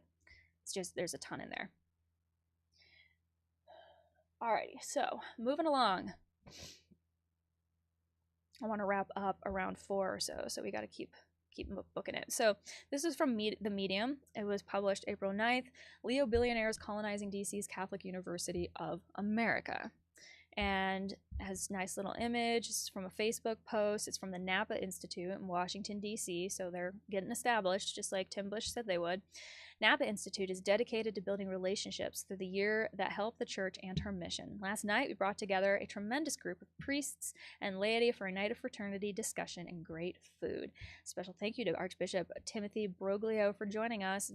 Cuts it off, but look, there you got Tim Bush right there. There's his mug. There's Leonard Leo down there, and then a whole bunch of other people. I don't really know who all these people are, but it says them in the... Oh yeah, here we go. I don't see Dominic Legge. I know that name. Sorry if that's mispronounced that. I know the name. I don't know the face.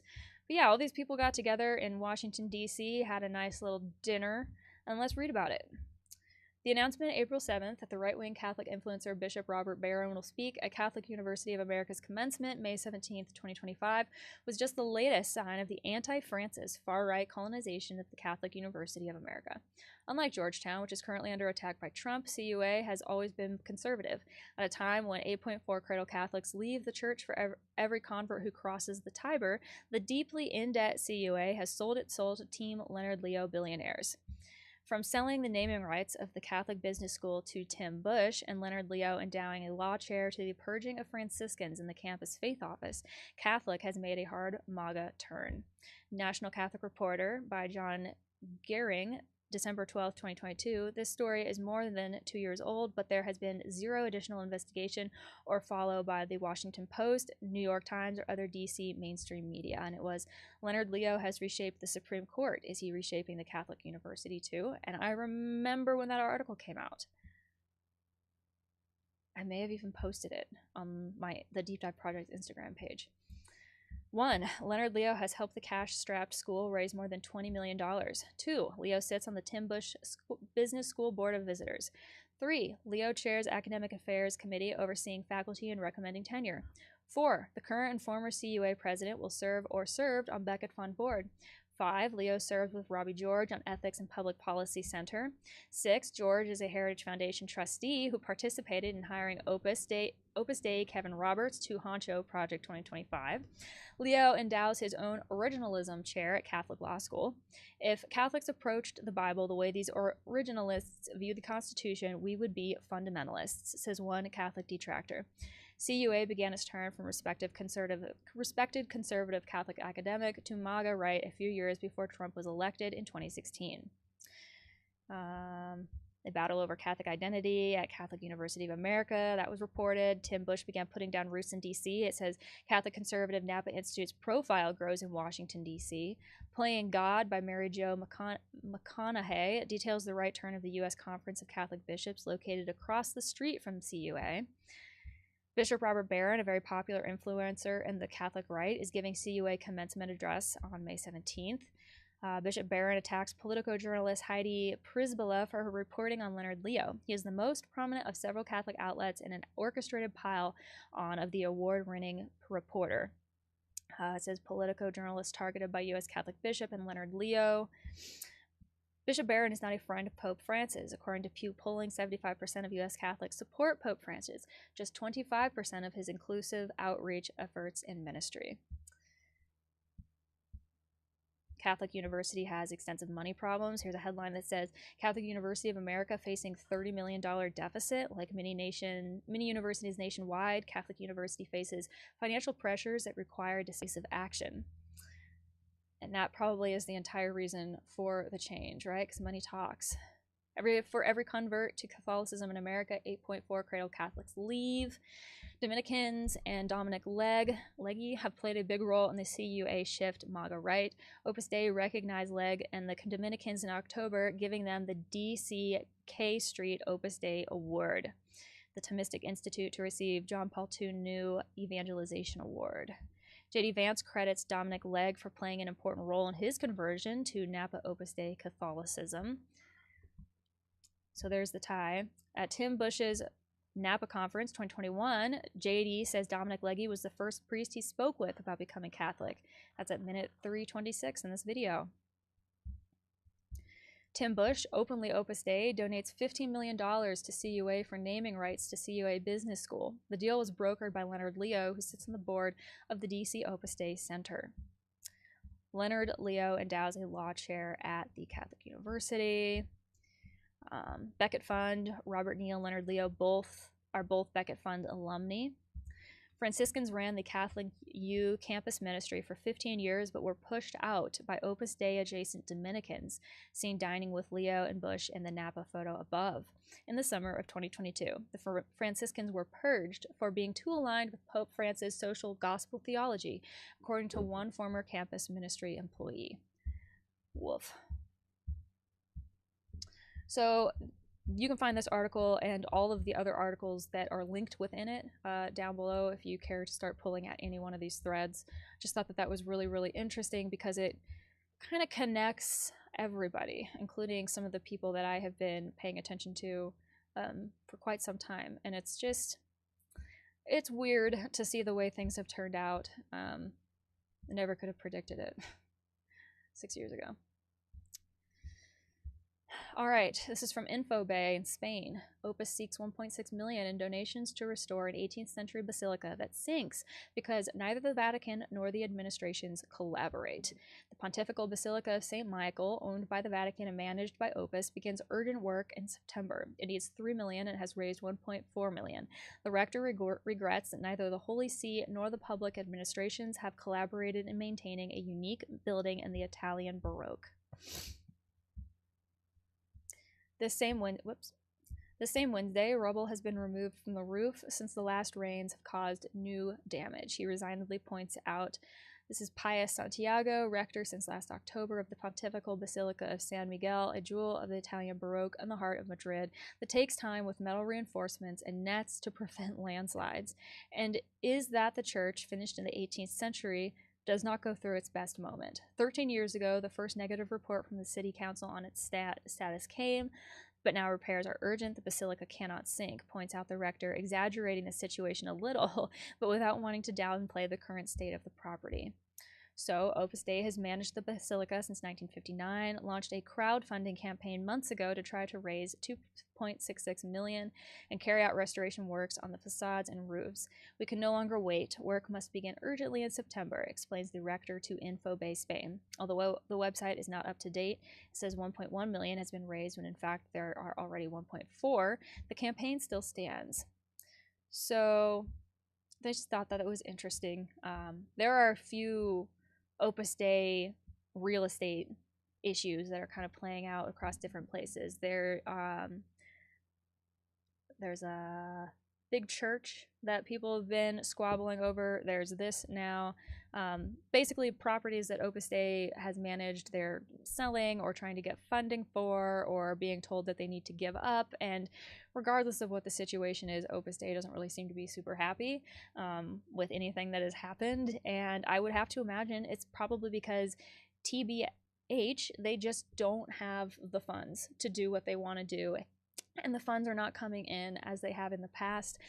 Also, I think, in my opinion, it seems like the organization is pivoting its focus and putting more energy into social and educational outreach and away from maintaining these big kind of grandiose buildings that nobody wants to visit just because they're realizing that, you know, for better or for worse, the times they are changing and people are changing in what they want. And in order for Opus Dei to have any kind of a hope of continuing to be able to recruit people, they are going to have to flex and change with that as well. So, yeah, $1.6 million in donations, and that's just not coming in. This next article is from Religion Digital. Bertals Sodalizio, a chifa copy of Opus Dei's Economy, the Vatican warned. So this was written by Jose Manuel Vidal on the 10th of last month. The subheadlines say, in the next few days, the decree of suppression of Sodalizio will be signed, but how many assets will be available to the liquidating pontifical commissioner to fulfill the main mission entrusted to him by the Holy Father, to repair as much as possible the damage suffered by the victims? The prestigious lawyer Jose Carlos Ugaz implicitly warns of the danger that a government will denounce the current 1980 Concordat of Peru in the future. The advantages of the Opus model would serve the Sodalizio to build a financial structure that, if it reaches 1,000 members, as Fagari insisted over and over again, would allow them to conquer the world. They did not exceed about 150. Father B, I'm just going to call him Father B because I'm not exactly sure how to pronounce his last name, assisted by a small elite of Sodalites and adherents when the business of private cemeteries began at the end of the last decade of the last century, was not skillful enough in his copy Chifa of the economic structure of Opus Dei. So the article goes, throughout the centuries, the institutions of the church used different ways of giving economic and legal support to their apostolate activities. Normally, they used ecclesiastical assets, that is, assets owned by the universal church, the apostolic see, or a public canonical legal person. Those belonging to private canonical legal persons who, at least explicitly, do not act in the name of the church and therefore are not subject to the supervision of the ordinary, and even less to the annual accountability to the ordinary, were left out of the place. In the coming days, the decrees of suppression of sodalitio will be signed, but how many assets will be available to the liquidating pontifical commissioner to fulfill the main mission entrusted to him by the Holy Father to repair as much as possible the damage suffered by the victims? Furthermore, this can only be done with ecclesiastical assets, not private ones. It says, one of the first to realize, it says, apostolate in the name of the work. One of the first to realize this distinction was Opus Dei. As an institution, it always avoided owning civil or ecclesiastical property, as a study published by themselves say, so as not to compromise the church or Opus itself in economic and professional efforts. It's a CYA type situation. From the beginning, the young man, Jose Maria Escriva Albas, took this discovery seriously and only promoted the founding of merely civil entities such as the Academia Cienfuendes or the DYA. He justified it, quote, to emphasize the role of the laity and their ability to create projects in civil society with a Christian spirit and to avoid the seizure of ecclesiastical assets as occurred during the Second Spanish Republic. According to the success error method, as can be read in various articles published on the net, Opus Dei members invented corporate works with ideological commissioners appointed by the work to control their legal and economic managers in student residences in the famous Gatzalueta College or in the University of Navarra and Piura. Common works, business initiatives in the field of communications and entertainment suppressed in 1966 by the tensions caused by the directors of the work. Auxiliary companies, fully mercantile, also abolished in 1969, so as not to give the impression that the work administered them, and the personal work providing only chaplains or spiritual companions to the schools of the society for the promotion of teaching. Opus Dei, recognized by all as a Catholic group, has always avoided in Spain being identified with the Catholic Church. That's interesting. None of its properties would be either ecclesiastical or of the church. None of his initiatives could be done on behalf of the church, always camouflaged and mimicked with the landscape. In case its members had to give an explanation, their activities would be of the work. No apostolate would be of the church in the first place, but of Opus Dei, which has led to an often conflicting relationship with many bishops, successors of the apostles. And they say we have seen the last conflict with the Bishop of Barbastro Monzon. It's interesting that they say that Opus Dei has avoided being identified, correlated with the Catholic Church in Spain, because I feel like it's been the exact opposite here in the United States, actually, especially following the Da Vinci Code and their whole like Operation Lemonade response. You can still read things on the ODAN site, odan.org, where they're talking about how Opus Dei was very quick to equate any criticism of the organization because of the Da Vinci Code with criticism of the Catholic Church at large, and they sort of tried to hide behind the Catholic Church rather than being out in the front of it and standing apart from it all. So it's really, really interesting, and I wonder why that is, and why it is that they've chosen to do apparently something different in Spain than what they've done here in the United States. So let's see, they're talking about the letter being sent. Said, in my capacity as lawyer for a group of sodalitio victims, we knew that most of their assets are in private companies, directed in a personal capacity by members of the trusted environment of their leaders and their attorneys. Through a system of figureheads and names, they do not formally appear in the name of the organization and its true owners. With these words, the prestigious pro bono lawyer of some victims of sodalitio, Jose Carlos Ugaz, ad hoc prosecutor in the past for corruption cases, in particular that of Montesinos Fujimori, which was 2000 to 2002, has headed on March 24, 2025, a letter addressed to the highest hierarchs of the Catholic Church to warn them that, quote, multiple evidence appears that, through these private civil societies, priests and lay leaders of the sodalitio have committed various crimes of tax fraud and money laundering, particularly in civil societies such as the cemeteries, parks of remembrance. Oh, dang.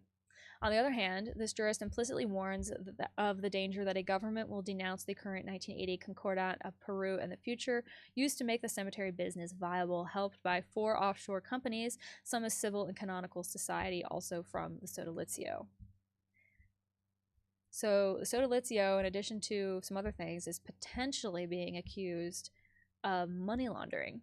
It says, unlike Opus Dei and its claim to be for laity and priests, a kind of diocese of universal scope under a prelate without being subject to the jurisdiction of the rest of the bishops, the Sodalizio was not made up of simple lay people committed to the cause, but of members consecrated in a society of apostolic life.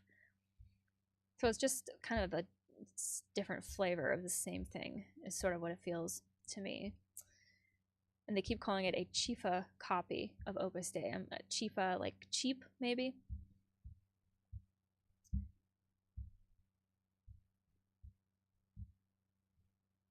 I'm scrolling through this article. It says, most of the Sodalizio businesses initially carried out in Peruvian ecclesiastical societies were diocesan-owned and non-profit mission cement through a bit of Bartolayan financial engineering. The missions have lent each other millions of dollars to later forgive the debts generated by the loans. They have made donations to offshore companies controlled by mixed commissioners, in which the directors of the mission are the same ones who run the offshore accounts. The money has returned to Peru for uncontrolled purposes, very alien to those initially spiritual or social. They came to generate huge benefit that, in a rough estimate, would be about $1 billion. What? $1 billion. It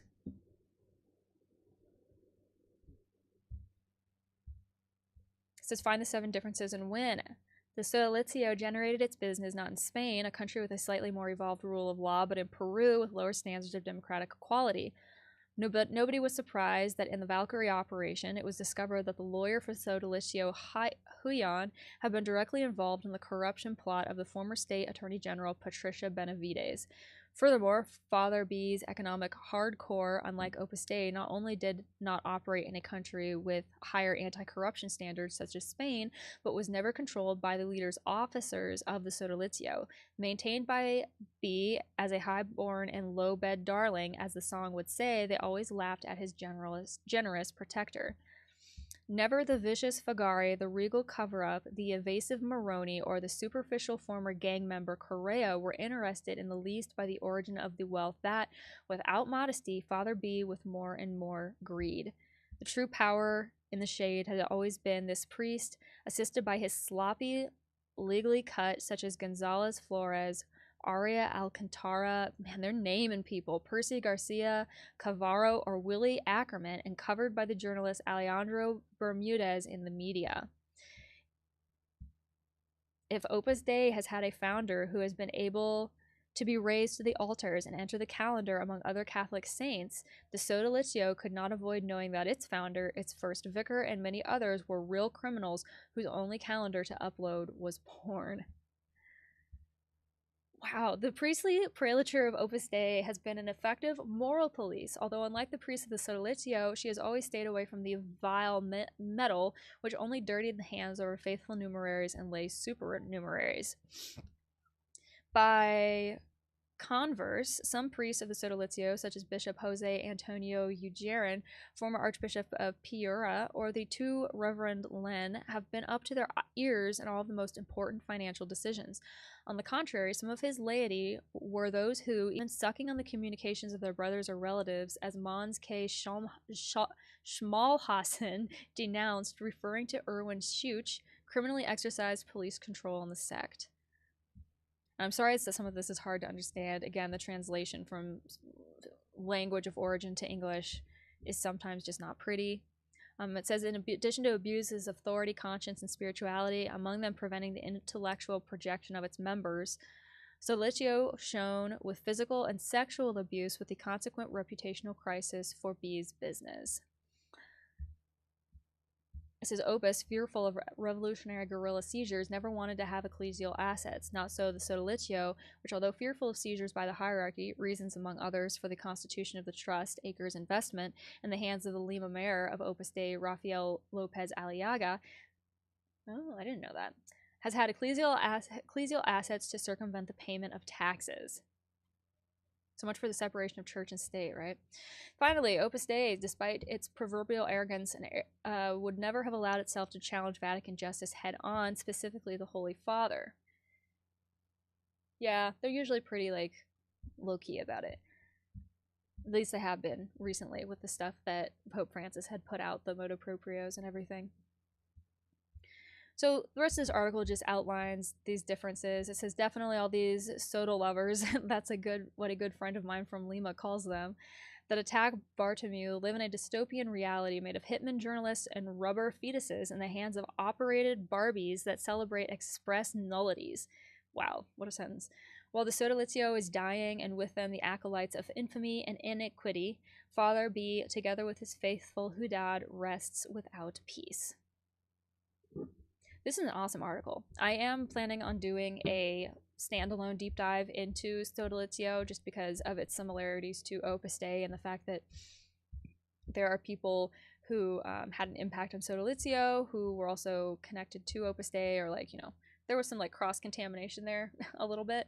I am planning on doing a standalone deep dive into that, and this article gave me some really interesting things to look into, such as the alleged money laundering, for example, and also the very shady offshore account back and forth stuff that's going with their finances. That's really interesting. $1 billion. That's insane. That's a lot of money. So yeah, very interesting. I did not read this entire thing before I sat down to film this live. I usually don't. I'll just skim through them enough to know if it's something I really want to talk about. So it's always fun to find that stuff in there. Crazy. Let's see. The United States is ruled by militant Catholics from Opus Dei. So this is from a Czech site, or the Medium on their like Czech site. The United States is ruled by militant Catholics from Opus Dei. This was written by Matej Holland and was published on the 10th. This is not too lengthy, but it's really interesting. Here's a picture of the president, Donald J. Trump, with the First Lady, and they met Pope Francis in the Vatican. I don't know when this was.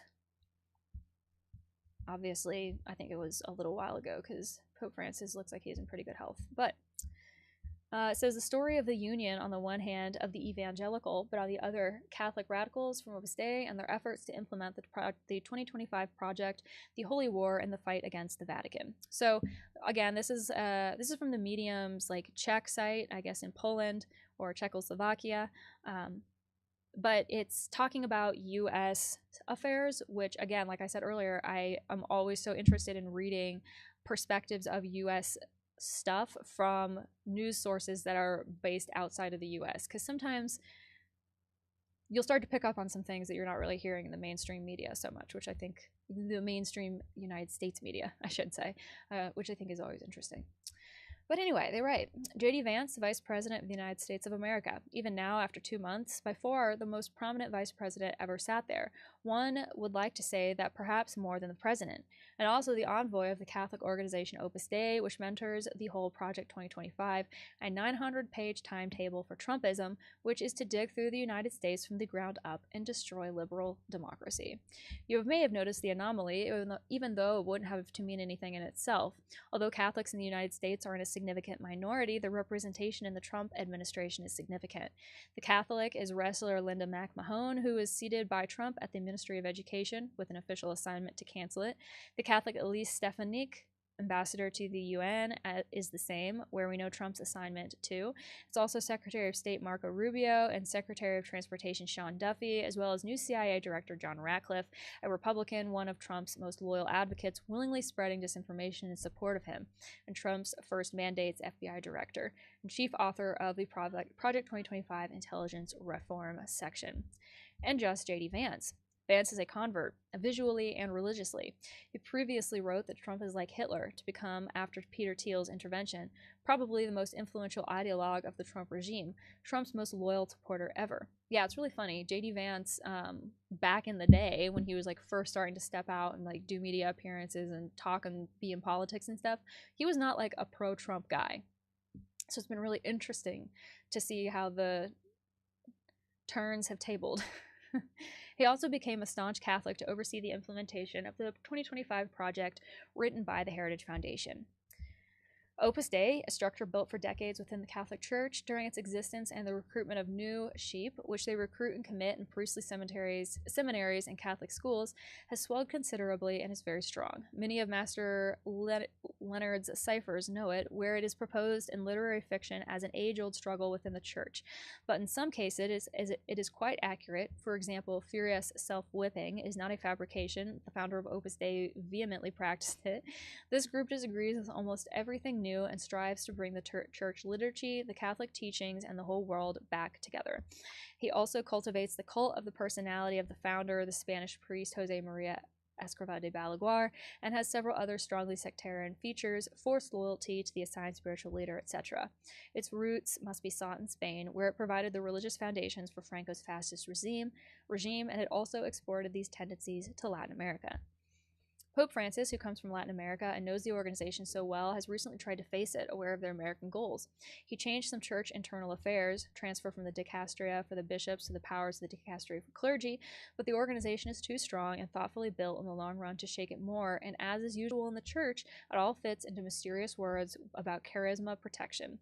Frantisek's change I think they mean Francis's change is thus presented to members of the community as an opportunity for deeper understanding of the spirit that the Lord imposed on the founder of the prelature, under which anything can be imagined. This paragraph did not get translated. I think it's just background info about when he was canonized.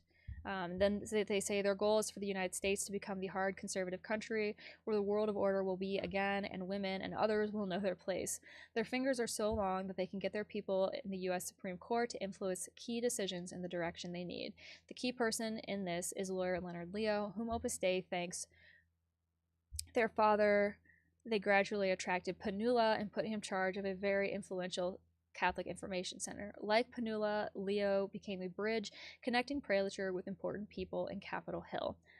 Arnie Panula was an Opus Dei priest who was also very, very, very close friends with Peter Thiel. The thinking and interests of the sectarian Opus Dei and CIC are behind Project 2025. Project architect Kevin Roberts, director of the Heritage Foundation, is part of this church movement. According to Roberts, the Heritage Foundation is institutionalized Trumpism, including the use of the word Trumpism as a new political direction and state ideology. From the recent history of the Heritage Foundation, we can mention that, among other things, it has fought against the financing and armaments of Ukraine and, which is crucial for the understanding the functioning of the Trump administration, is behind the current cutting of the administration with a chainsaw. The rapid release of tens of thousands of employees comes from their cookbook. It is not an initiative of a genius entrepreneur, Musk and his Doge. Musk only performs what is an openly presented goal of Project 2025. Useful idiots, right? We should also be interested in the views of the director of Roberts in Europe because he is openly opposed to a strongly cooperating European Union. It publicly declares that the United States wants to see a Europe fragmented into individual nation states based on illiberal democracy, a term that Orban has been minting for a long time, Trump's main ally in Europe. It has even existed since at least 2023, contractually declared cooperation between the official state of Orban Danube Institute and the Heritage Foundation. In interviews, Roberts explicitly points to Hungary as a model country where managed a conservative Christian turnaround. The Vice President, J.D. Vance himself, is the so-called Catholic integralist. It is probably the harshest direction in the Catholic Church in its radical form, more or less openly far-right misrepresentations of Catholic teaching. They love Pope Pius X. They absolutely do not recognize secularization, but they do not recognize the equality of the Church and state. They want everything to be subordinated to faith/the Church. This American Catholic integration is openly directed against a liberal, pluralist democracy. It is, in other words, theology of the ultra-right. What has become extraordinary over the last decade and is decisive for what has happened in the USA is that there has been a wonderful ecumenism. Ecumenism is generally a direction for the rapprochement of individual Christian churches, and here it worked. Just as those radical offshoots, and so now in America, Catholic fundamentalists are pulling together with radical evangelicals. It describes ChristNet, the scale of real or perceived threats to the world of this ecumen, including phenomena such as the civil rights movement for blacks, hippies, of course, feminism, migrants, Muslims, and so on. The article continues. I'm not going to read the whole thing because we're starting to run short on time, but if you want to read it, you can find it down below. And it is really interesting reading about United States politics from a source that is not in the United States. I don't know why, but I find it refreshing.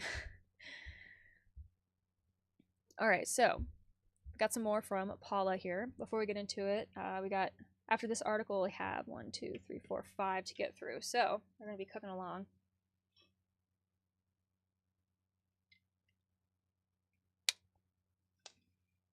Anthony said, I haven't been practicing Catholic in 20 years. Can confirm the ideas are still deeply embedded. Yeah. When you're raised Catholic by a family where being Catholic is a huge part of your identity, like it's, you could say, like one of the foundational cornerstones of your identity. Even after you leave that religion, leave the practicing of it, you never really can completely remove all of that stuff. It's always going to be a lens through which you view the world. And I think there's a lot you can do to work through it, be aware of it, address it, but it's always going to be there. And those who know, and I'm sure it's the same for any other religion as well. When you're raised in it your entire life, it becomes such a part of who you are and how you move through and view the world. Yeah.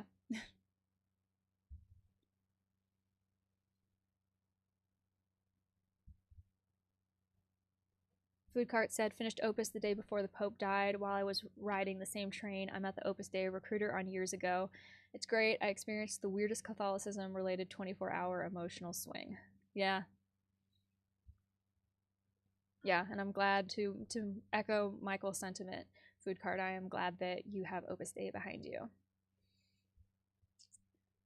All right, so let's get through this article. This is from Clarin, Paula Bistagnino, and her book on Opus Dei, The Religious Obsession to Discipline Bodies. An investigation into the singular order, the most conservative of the Catholic Church, exposes its desire for power and the complaints of trafficking and exploitation that the work faces. Quote, Opus Dei is very comfortable with the speeches and actions of this time by Millier and Trump, says Paula Bistagnino. The book is already in the second edition, is presented on May 1st at the Buenos Aires Book Fair. It says, the Opus Dei, this was published on the 11th of last month. The Opus Dei, that religious machinery that linked extreme positions, political ties, and economic power, which has always been a discomfort for its own Catholic Church and for several popes, still stands and is eager to reinvent itself and return to positions of power around the world. In our country, it continues to occupy a place within Catholicism as a factor that is not numerous but does influence. In a large investigation, the journalist Paula Bistagnino has entered that dark personal prelature, as technically defined, follows and portrays a family that integrates the work, as it calls itself, in the widely read and already for the second edition, I Will Serve You. The rest of that didn't. La Torre Cruza los Caminos de la Fe didn't translate the rest of it. The organization declares to have 9,000 members in 68 countries, and of these, some 5,000 are in Argentina. Bistagnino explains that what is never accounted for is the great structure that works on that religious heart and that integrates an elite of power in all countries, which is of an enormous number of people. Bankers, lawyers, businessmen, such as the case of the largest donor of the work, Gregorio Perez Companc, who offered more than $100 million for the construction of the Astral University. There are also academics, journalists, judges, among them cases such as the recently resigned court judge Manuel Garcia Mancia, dean of the Astral University and related to Opus Dei, as well as Santiago Castro Videla, who was trained in that university and today is the Treasury attorney, replacement of another announced, Rodolfo Berra, also adherent.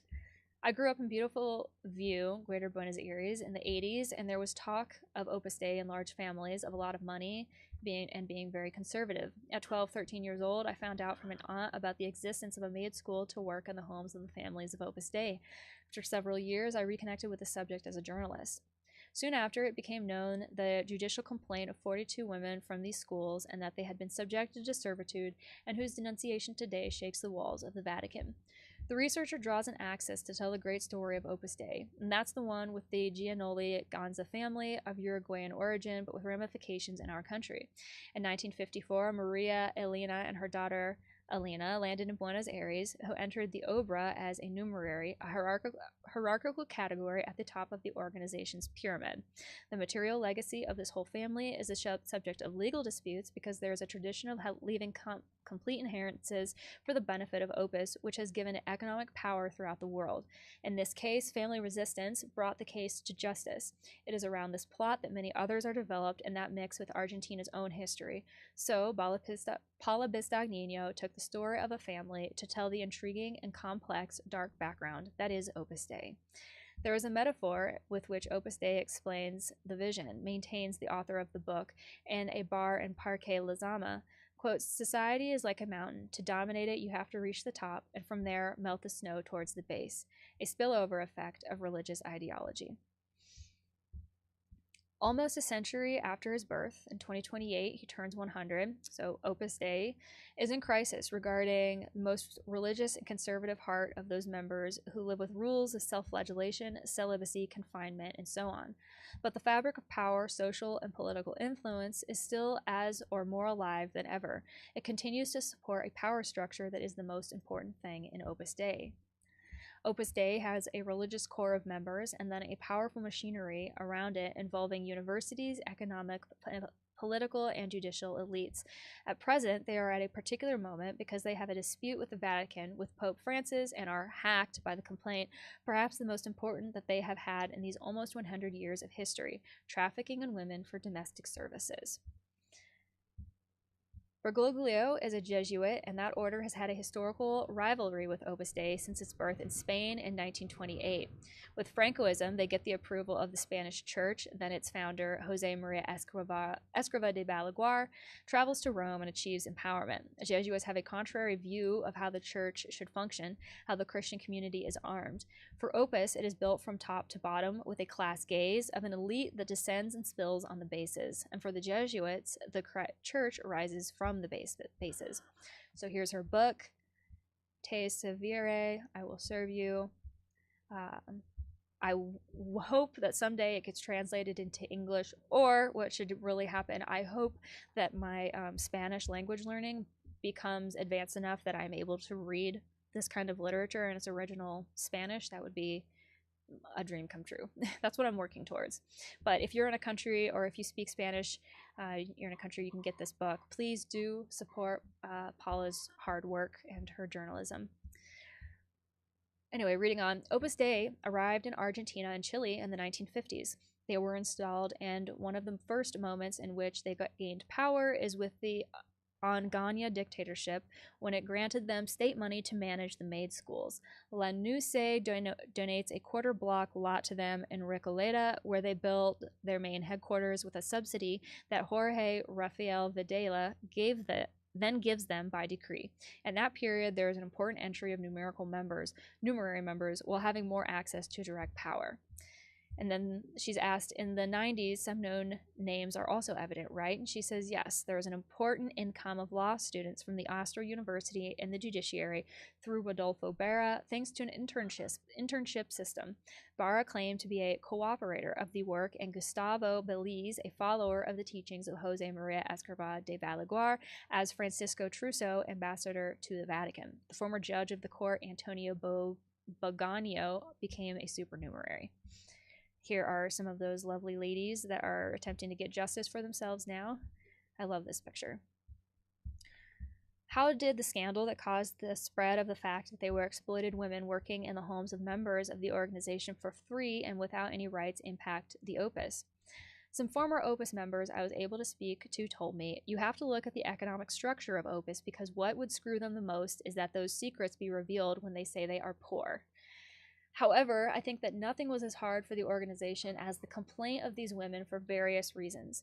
Our upper-class members who spiritually subdue people, demanding obedience and other issues more linked to a religious sect, but what they never believed was that these women, who are the poorest and those who had been subjected to domestic service and who generally lived in semi-closed or confined conditions, were going to bring them more problems in front of the Vatican than those who could have brought them any type of complaint related to the economic side of things. Here is a formal accusation against the main Opus authorities of the last 40 years. They ask, what is the status of the complaint and its cause? The accusation arises from a 2-year secret investigation that made the Office of the Attorney for Trafficking and Exploitation of Persons, to which the federal justice and the prosecutor Eduardo Taino joined. Together, they raised the accusation because they consider it proved that there was indeed a system of recruitment, submission, and exploitation of women in Argentina. The Catholic Church never had such a serious accusation, and now Opus Dei has it, which is an institution of the Church. It's getting windy out there. Let's see. Reading on. One of the most conservative branches of the Church, Opus usually exposes the desire to return to a past, distant, and pure time. They consider that the Church lost a power that it should not have lost, that was at the center of our lives. The Church was in charge of the civil registry. It was part of the state. They want power without being noticed, to be a part of the state. They want to regain that centrality that religion had in our lives. And why do you think that they want that? Is it because they want religion to occupy a more central place because they want more people to get into heaven? Or is it because religions can function awfully well as a system to control and manipulate people? You tell me, I'm just asking the question. Opus Dei is very comfortable with the speeches and actions of this time by Millet and Trump and by the right in general, which come to restore certain ideas, to turn back certain debates, as Millet said in Davos. When the egalitarian marriage and the gender identity law began to be debated here, Opus Dei began to give all its members, family, and collaborators in their spiritual retreats a workshop called Male and Female. Opus Dei has a great machinery for generating ideas, very prominent academics trained in its universities who are very good, who know how to get through information, speeches, and then what they do is they train their members in these ideas. It is a discussion that they have been giving. Opus Dei is also part of many conservative far-right organizations that are also not only concerned with living religiosity in a very pure way. They are not thinking about their individual or shared life with an institution. They want that to reach all of society and for society to live according to their ideas. Boom. And the debates over the decriminalization of abortion, for example, in the hearings that were held in the National Congress, you saw cures protesting against abortion, which were identifiable as such. And then you saw influential people who were doctors or who were lawyers or who were university professors of ethics, bioethics, and you did not know that they were members. It is a machinery that generates knowledge, spreads ideas, accesses the media, the world of scientific research, institutions. They have a vocation for power. So you can go and read the rest of that article down below in its entirety. It's excellent, but again, making some excellent points. I don't see the wrong in any of it. So this is Vatican news. I'm just going to read the headline and a little bit of it because I'm not going to read the whole thing. But it said, Pope encourages Opus Dei students to persevere in hope. And a message to participants in the UNIV 2025 International Congress, Pope Francis urges them to bring the gospel of Jesus into the world as a message of hope that does not disappoint. For those of you who might not know, UNIV, the International Congress they do every single year, a bunch of young people from all over go and show up. It has also traditionally been used as the time when young people who are being groomed to whistle for Opus Dei will be encouraged to write their letter whistling while they are there at the event. And that's something that has been talked about pretty consistently on Opus Libris and on Opus Dei Exposed.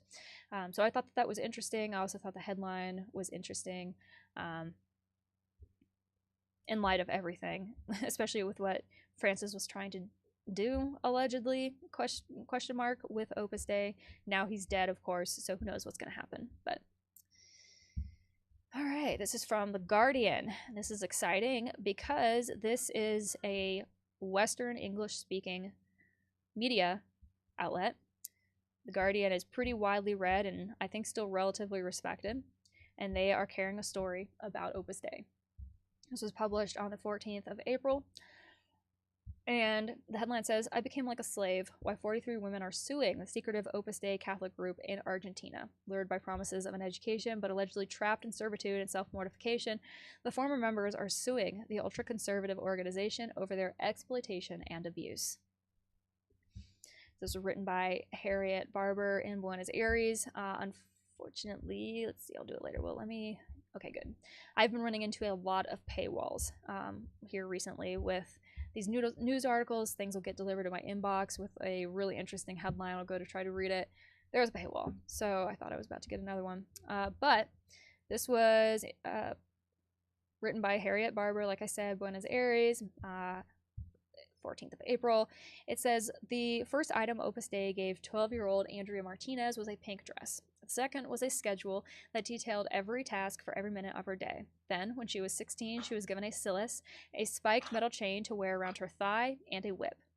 In the late 1980s, Opus Dei, a secretive and ultra-conservative Catholic organization, promised Martinez an escape from a life of poverty in rural Argentina. By attending one of their schools, they said she would receive an education and opportunities. They told me I would study and progress. I thought it was an education that later I'd be able to help my family, says Martinez, now 50. But I became like a slave. They treated me like a slave without any capacity to think or act or do. Martinez, along with dozens of other women in Argentina, has accused Opus Dei, which has a presence in more than 70 countries, but is strongest in Spain, Italy, and Latin America, of coercing them as children and adolescents into a life of domestic servitude. It says after a 2-year investigation, Argentinian federal prosecutors have taken on their case, accusing senior leaders of Opus Dei in South America of overseeing the exploitation and trafficking of girls, adolescents, and women between 1972 and 2015. The prosecutor's report is now before a judge who will decide whether to proceed to trial. Opus Dei has categorically denied the accusations and says that they have been taken completely out of context. Says the school Martina was sent to was several hours from her parents' house. She remembers being put to work the day she arrived, along with dozens of other children. Quote, my mother left and I was given my schedule. We worked 9 hours a day, 7 days a week, washing the clothes and preparing the food of senior male members. We only had 3 hours of school a day. The organization succeeded, the women say, because the girls were kept isolated and docile, allowed only one phone call and letter home a month, and most likely, allegedly, probably, their correspondence was read, their phone calls were listened to. They had no privacy or opportunity to escape. From the very beginning, I was told that I couldn't say anything about Opus Dei or what was happening to my parents. We were told always to be obedient and docile. They would only send my letters if they thought that what I had written was acceptable. I was cut off from the outside world, she adds.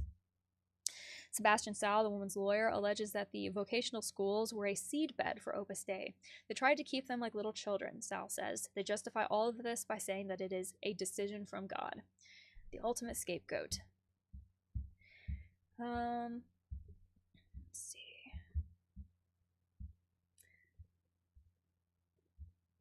The women have criticized the Catholic organization's response. They are demanding financial compensation, an acknowledgement of their suffering, and a formal apology. We want Opus Dei to accept what they have done and recognize its impact, says Martinez.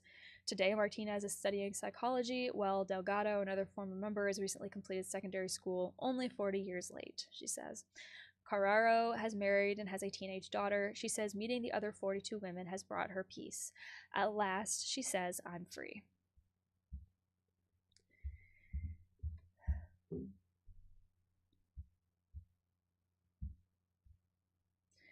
All right, this was one of those articles I won't be able to read because there is a paywall that it disappears behind to.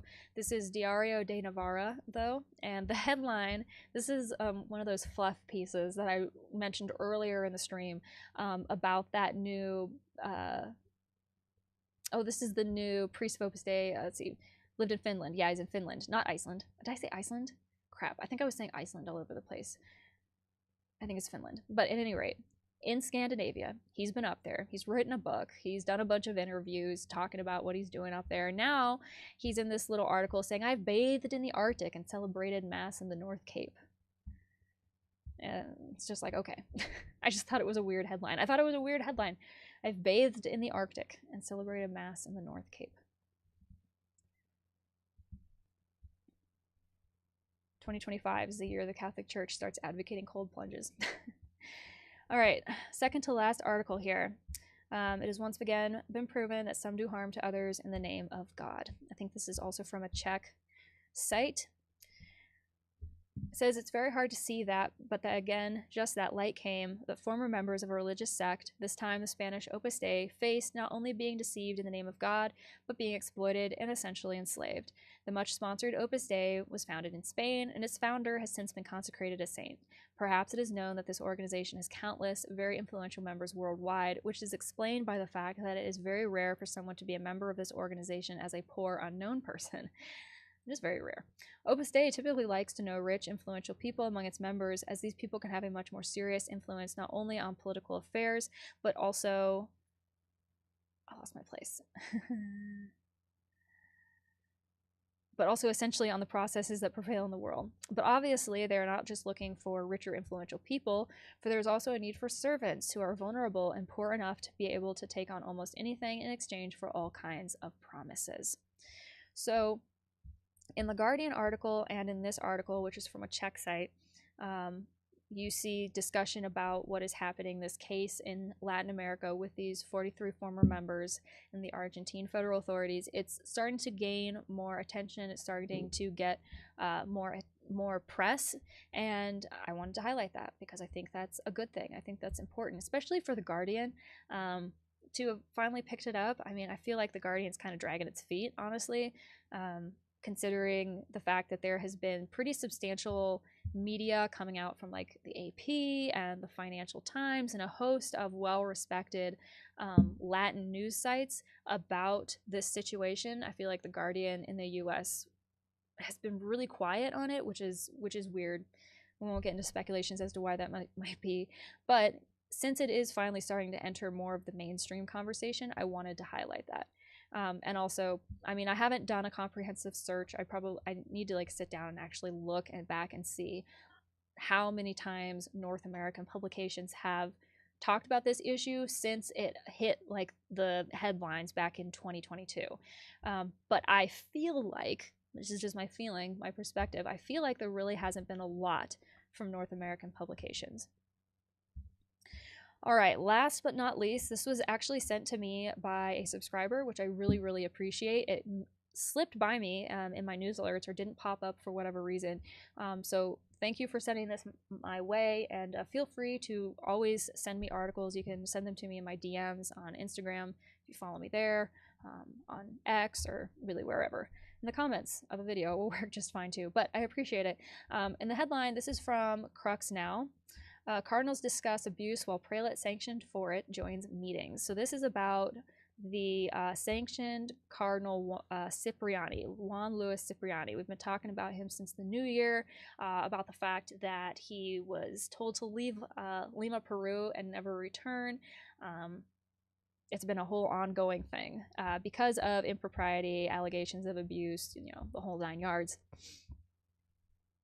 And so now that Pope Francis is dead and they are trying to figure out what they're going to do next, some things have been kind of left up in the air, I think, a little bit. I mean, this Cipriani situation was kind of one of the last large profile situations that Pope Francis was kind of involved in before his death. And it was all it's all very, very fresh too. Like this all happened, you know, within the last few months. This has all been unfolding. So there's that example, and then obviously with Opus Dei, that kind of has been left up in the air, and who knows what's going to happen. They were supposed to be releasing new statutes. Who knows if that's going to happen now?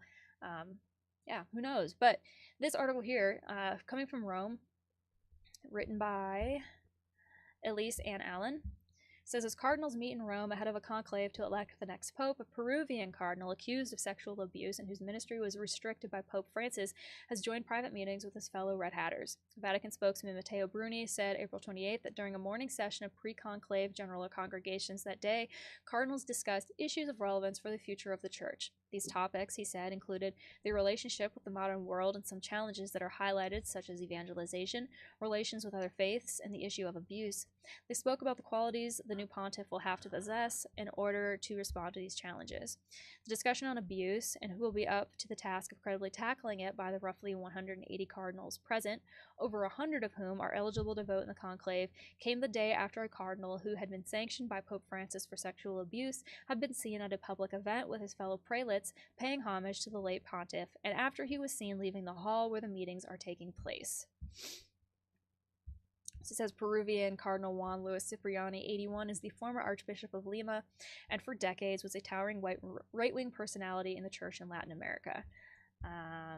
So he'd been accused of sexually abusing an adolescent boy, sanctioned by Pope Francis in 2018, with restrictions on participation in a conclave and on donning cardinal attire. So an individual who chose to remain anonymous was the one who initially reported the abuse, which he said happened in 1983 when he was between 16 to 17 years of age.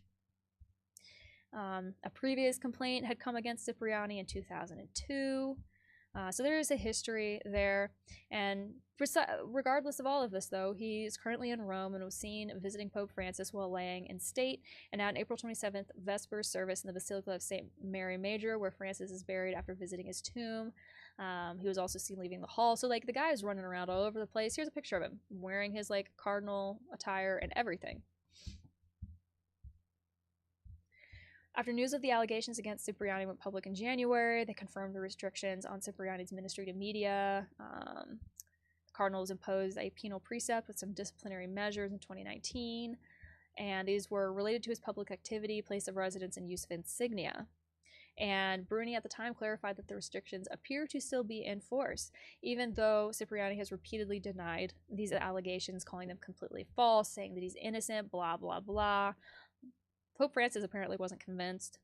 While acknowledging the restrictions on his ministry imposed directly by Pope Francis, he also argued that the Pope had not followed due process and compared himself to Australian Cardinal George Pell. Yikes. I don't know I'd be hurrying to compare myself to that guy, but what did I say earlier about birds of a feather? In the wake of Cipriani's denials and backlash that the allegations against him created, Cardinal Carlos Castillo of Lima, Cipriani's successor as Archbishop of Lima, issued a statement supporting the alleged victim and the Pope. Let's see. He's insisting his innocence. Bruni, during Monday's press conference, did not confirm whether Cipriani was participating in the general congregation meetings, even though everybody's seeing him running around and leaving the room and everything. So they questioned why Cipriani be allowed to participate. I'm questioning that too, after having been sanctioned by Pope Francis. According to the paragraph 7 in chapter 2 of the document, all cardinals are summoned who are not legitimately impeded. Quote, if punishment imposed by the Pope himself for a cardinal's sexual assault of a child doesn't constitute a legitimate impediment, what on earth does? The organization asked. While they applauded the cardinal's commitment to tackling abuse as a priority and electing the next pope, Bishop Accountability said, including an alleged abuser in their meetings discredits their work. The cardinals must show that they mean what they say, and that means immediately banning Cipriani and any other culpable church leader from the rest of their meetings. What do you think? You think that'll happen, though? I feel like every single one of them is dirtier than the last. But yeah, that is the entirety of the April news analysis. We got through it. Quite a number of interesting articles, a number of interesting developments that I am going to be looking forward to seeing, keeping an eye on in the future, seeing what following media comes out about them. Some interesting little tidbits about the Sodalizio Christianae Vitae that I did not know, which I'm definitely going to be keeping in mind as I work through that deep dive. Let me take a look at the chat.